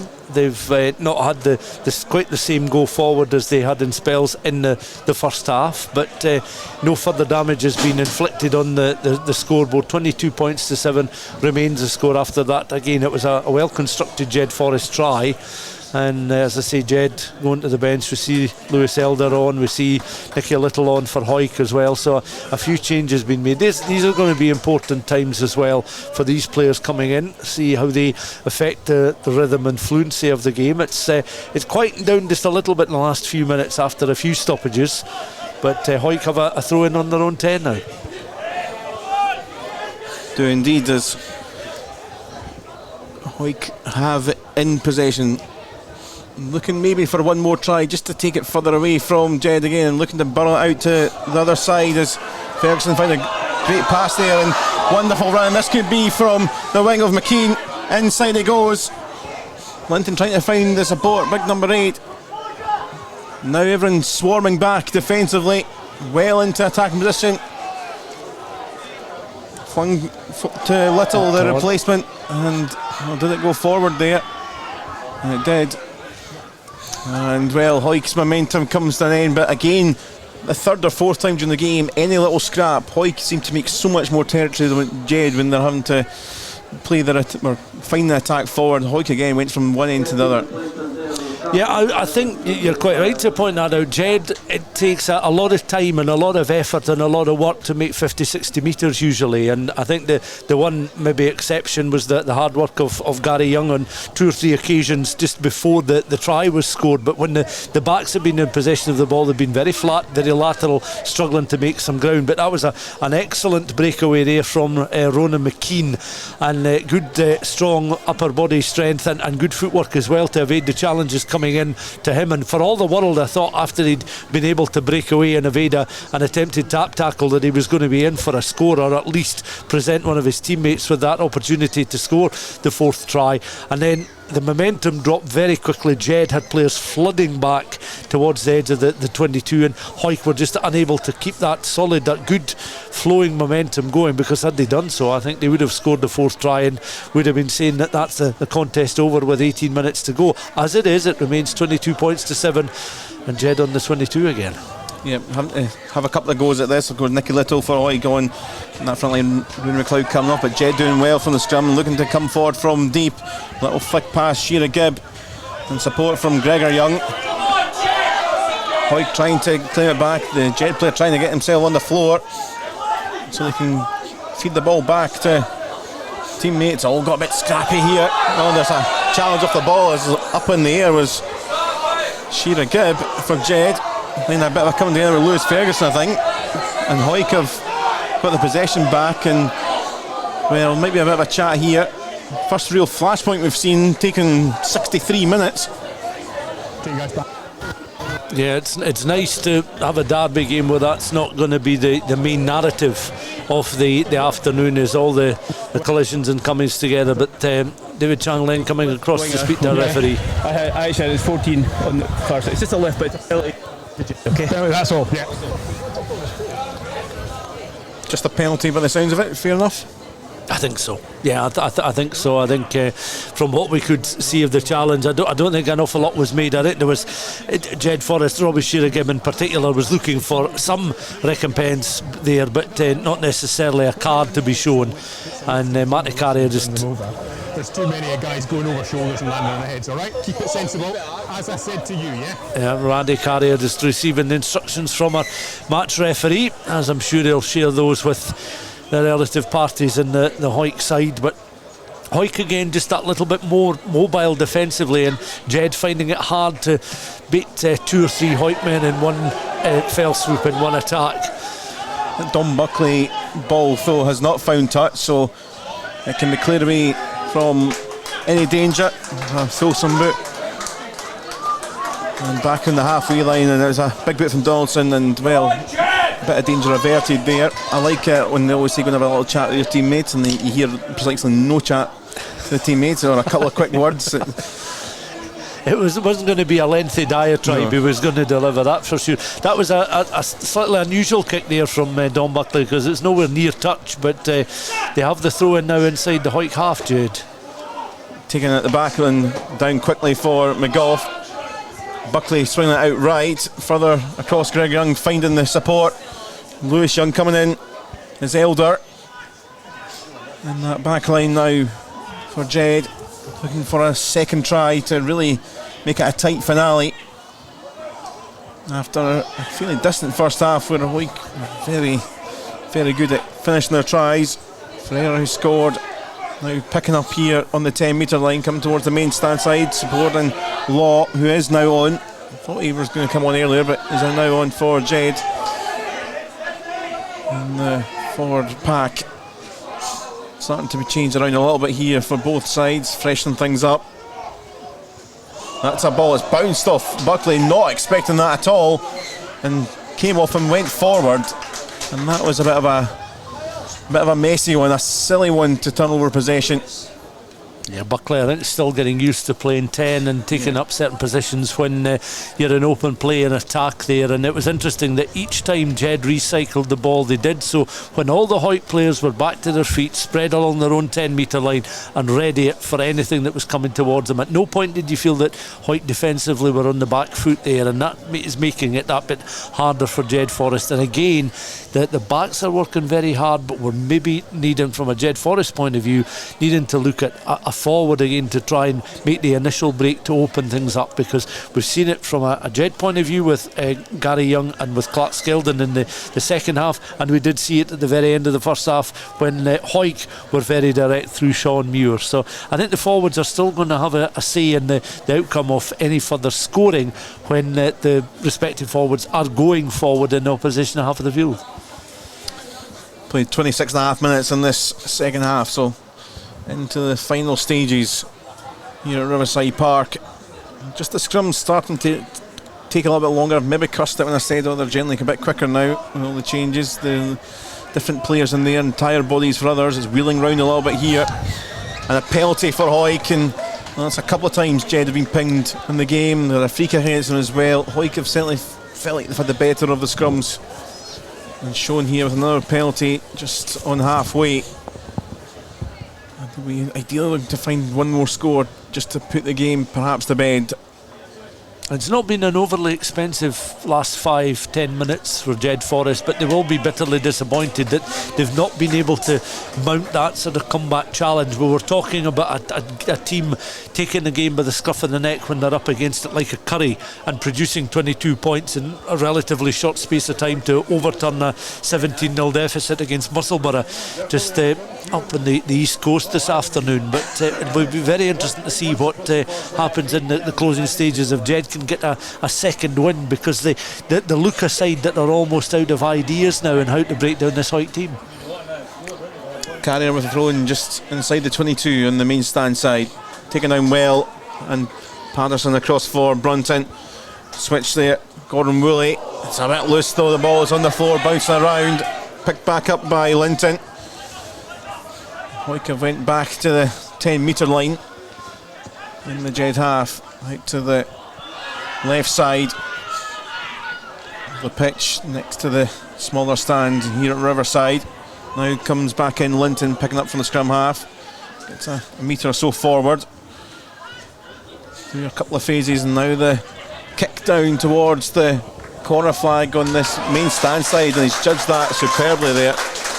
Yeah, that was an excellent bit of play through the backs. We've not seen a great deal of kicking during the course of the game, it has to be said, but that was a very, very intelligent kick into the 22, forcing Jed right back down to their own try line. And you know, when the 50-22 option is also on, if you've got kickers, if you've got players with that ability that can see the space, can sort of read the dimensions of the pitch and being able to deliver kicks downfield, that really can change an attack's complexion in the matter of a couple of seconds. It's so important.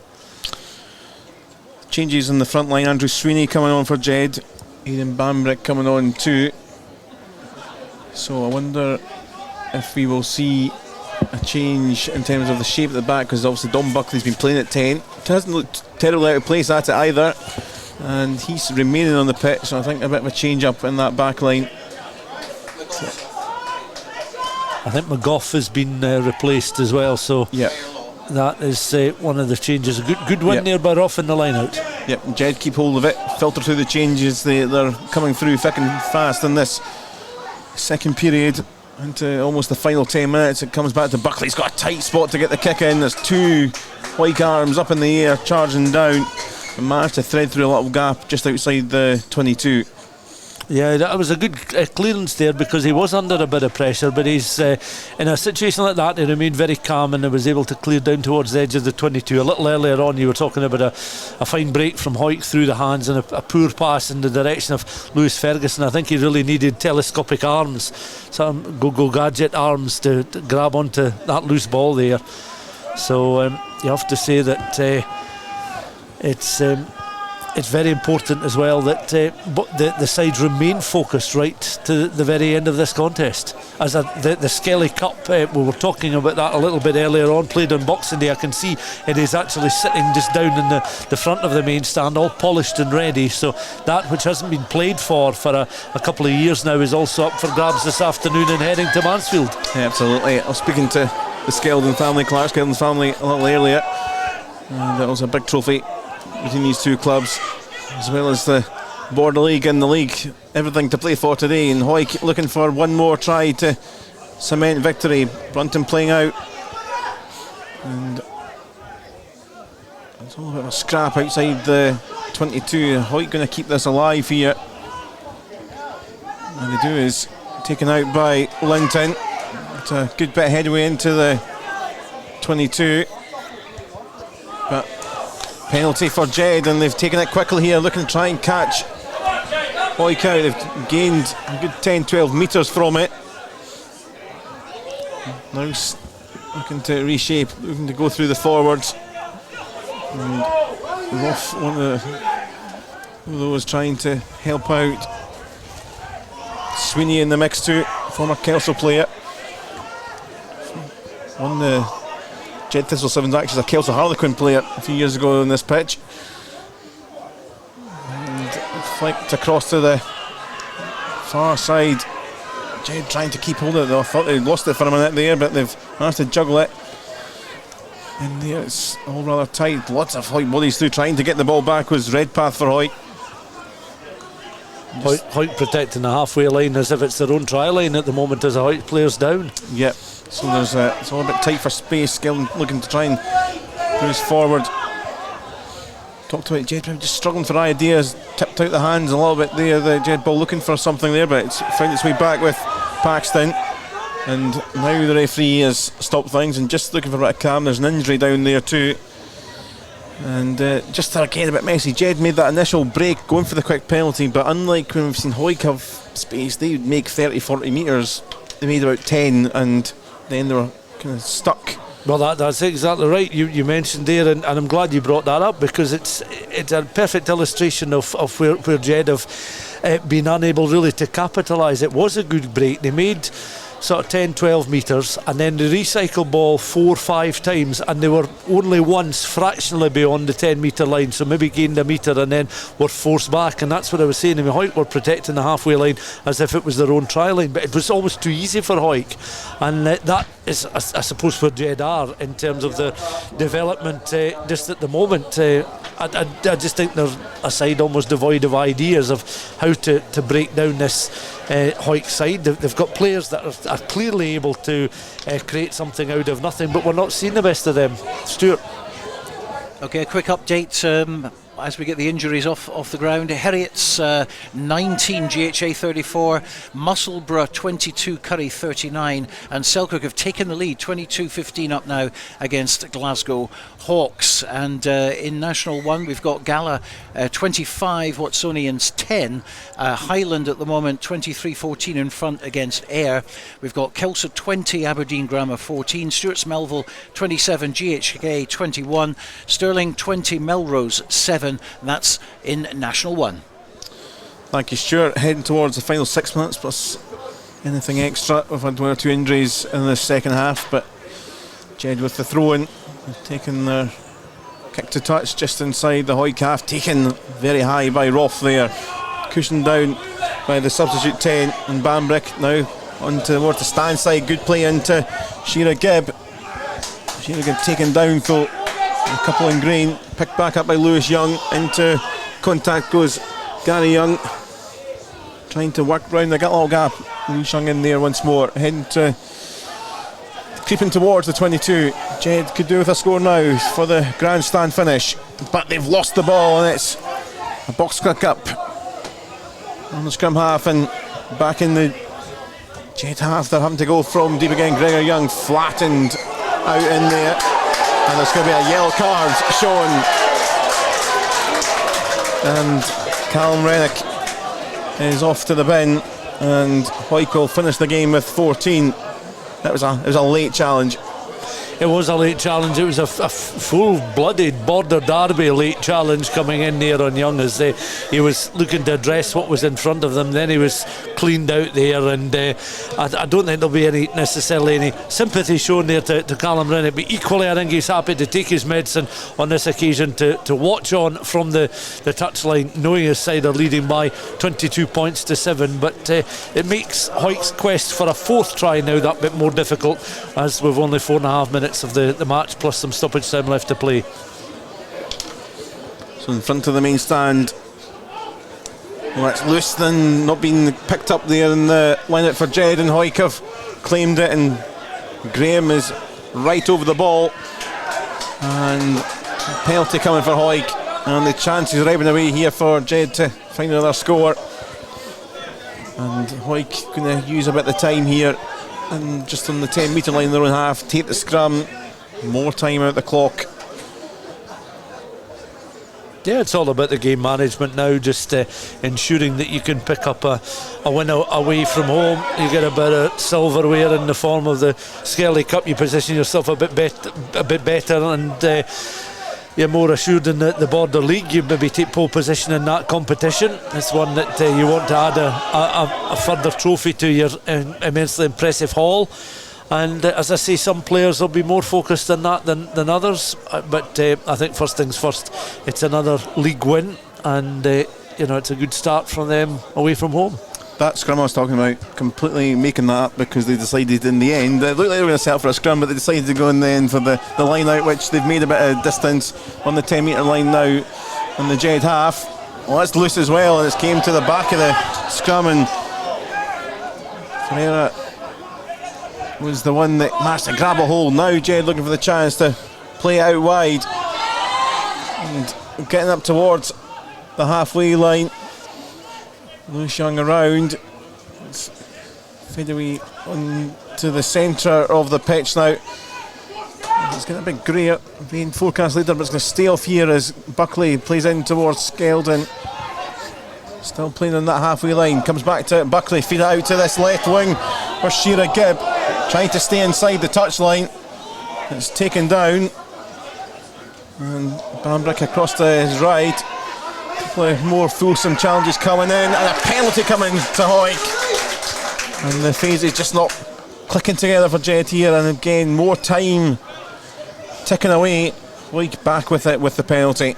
Yeah, I think when Jed just get a few more training sessions under their belt, get a little fitter in that as well, I'm surprised. I think it's more through necessity that Paolo Ferreira is still on the park as we approach the final couple of minutes. I think the decision was made after Hawick had a glance towards the touchline and could see that Matty Carrier was standing with his hands sort of in his pockets by the touchline, that Rory McLeod was had an ice pack on the back of his neck there, and thinking, well, on this occasion we may opt, rather than going for an initial decision of the scrum, to play the ball into touch. But there will be a scrummage now. I would imagine this will be the final one, or one of the final acts certainly in this Border derby, but Hawick have just been that little bit sharper than Jed right from the very beginning of the contest. But Jed did give it a good go in the early stages of the second half, and the Jed supporters now are getting a bit frustrated at Hawick taking a long time to decide who's actually going to make up the constituent parts of this 8-man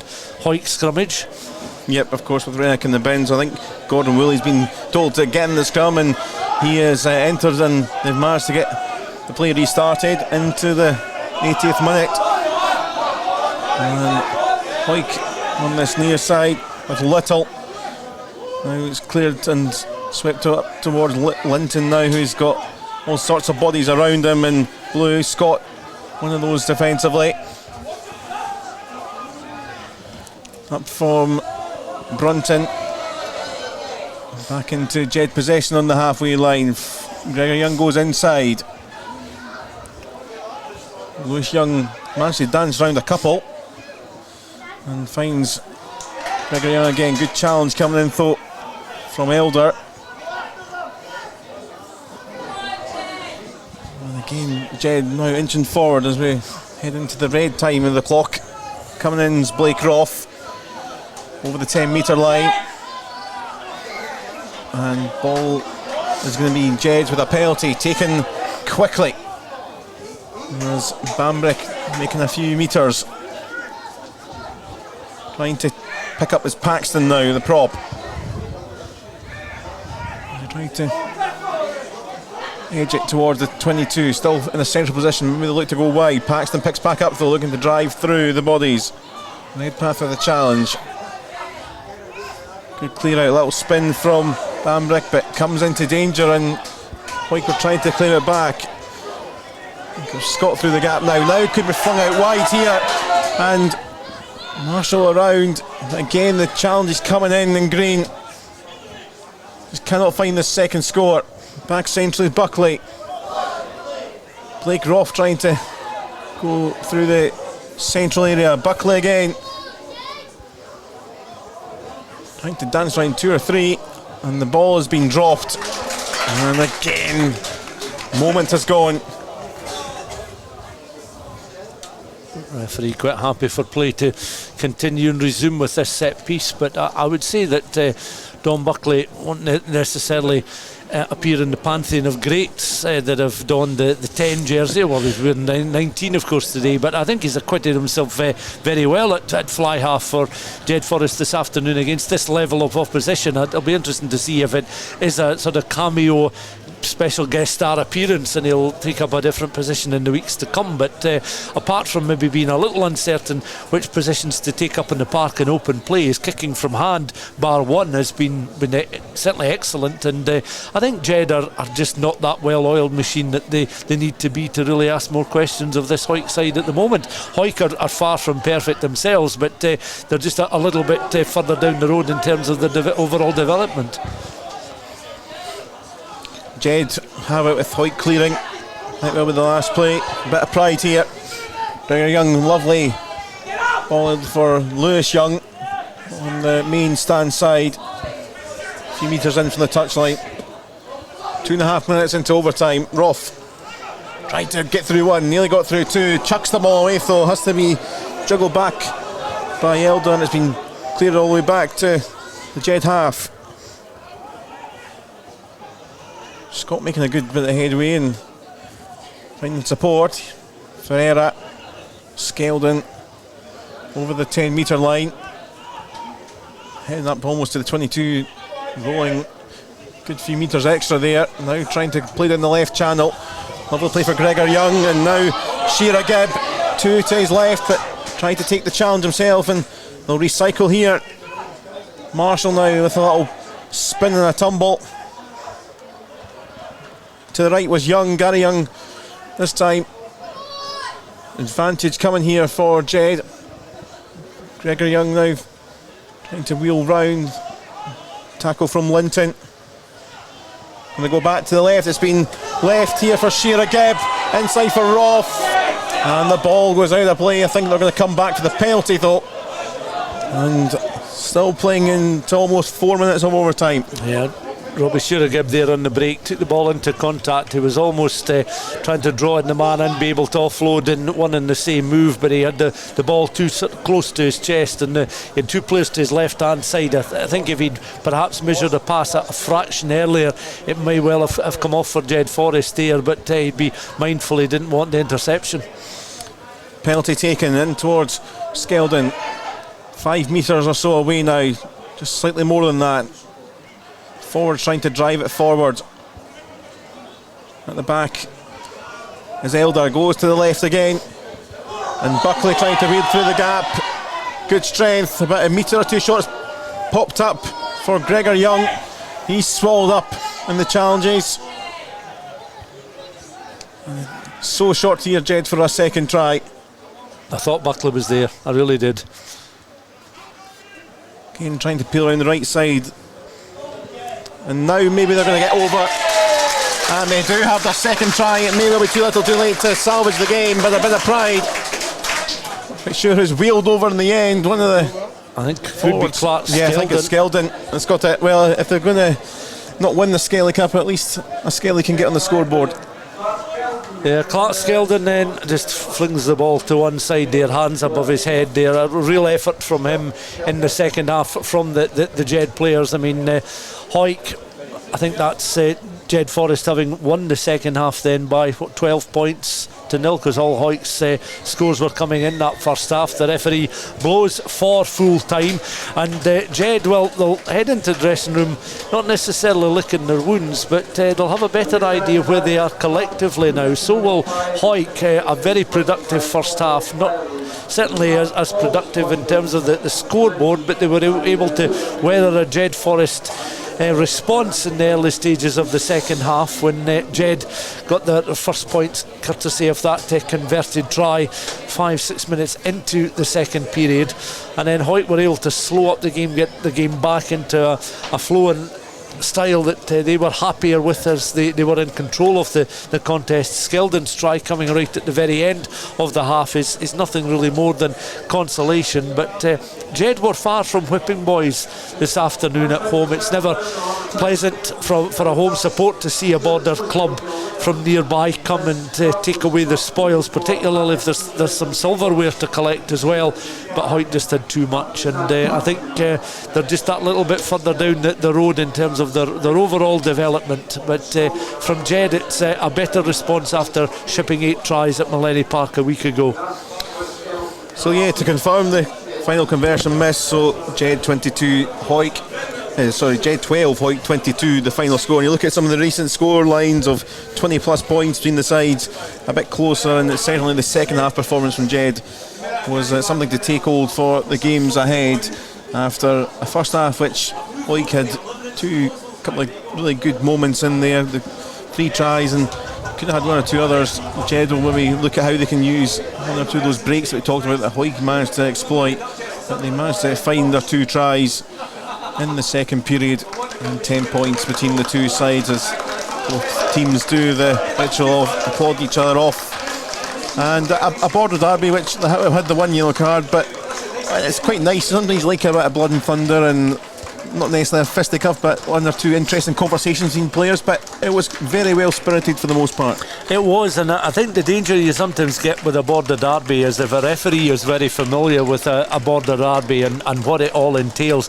maybe referees the contest in a slightly different way to other matches. And the one thing that coaching staff and players get really frustrated by is inconsistencies. So I think the referee was mindful, yes, it's a Border derby, but it has to be treated as any other game. 1 yellow card, I think, quite rightly shown towards the end of the contest to Callum Rennick for a challenge. I think it was on it was Lewis or Gregory Young who was challenged and flattened just on the edge of the Jed 10 metre line at the time.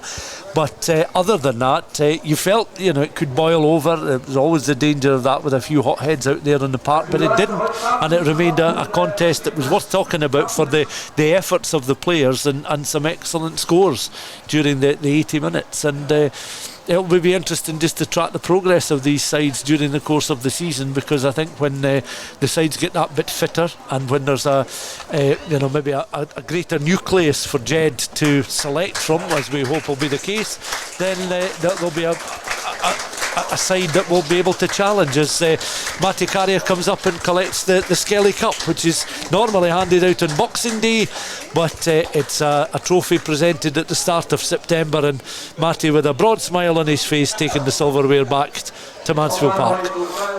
Yeah, as we touched on the kind of league in the Border League, but that up for grabs as well. So Hawick captain with the Skelly Cup. So it's been an exciting old game, but Hawick the victors by 22 points to 12. We shall get some reaction very, very shortly from both sides of the park, but right now let's go to Netherdale, where Sam Matthews is waiting for us. A final result between Gala and Watsonians.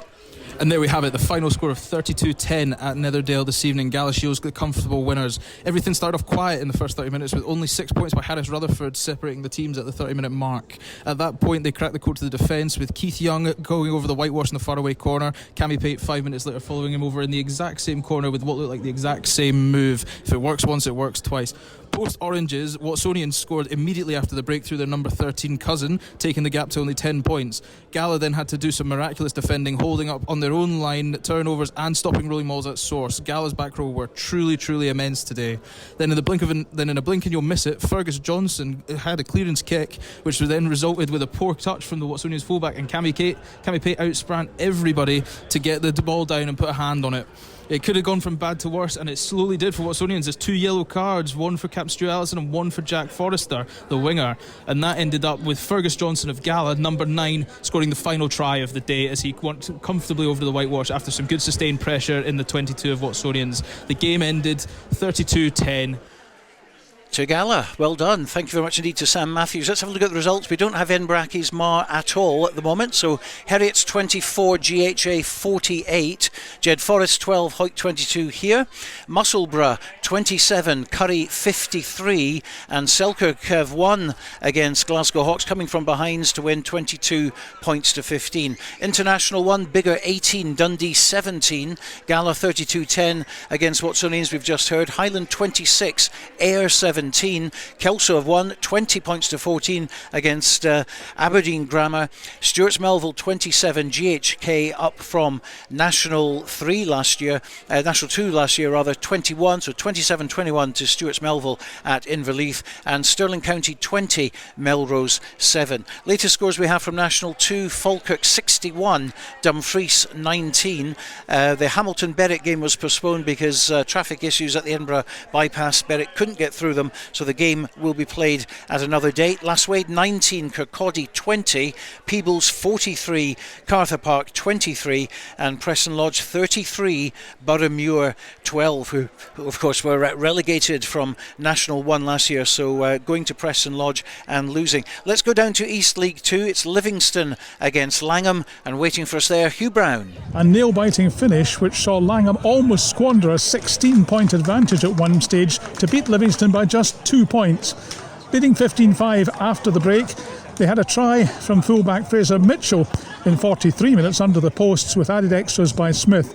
Livingston responded quickly though with a well-worked score by Finlay Anderson. Then there was another excellent penalty by Smith, which pulled the Milltown side further away. And just 3 minutes later, he repeated that feat by striking another penalty. But Livingston never gave in and had 2 tries in 3 minutes, the second from Scott Meldrum.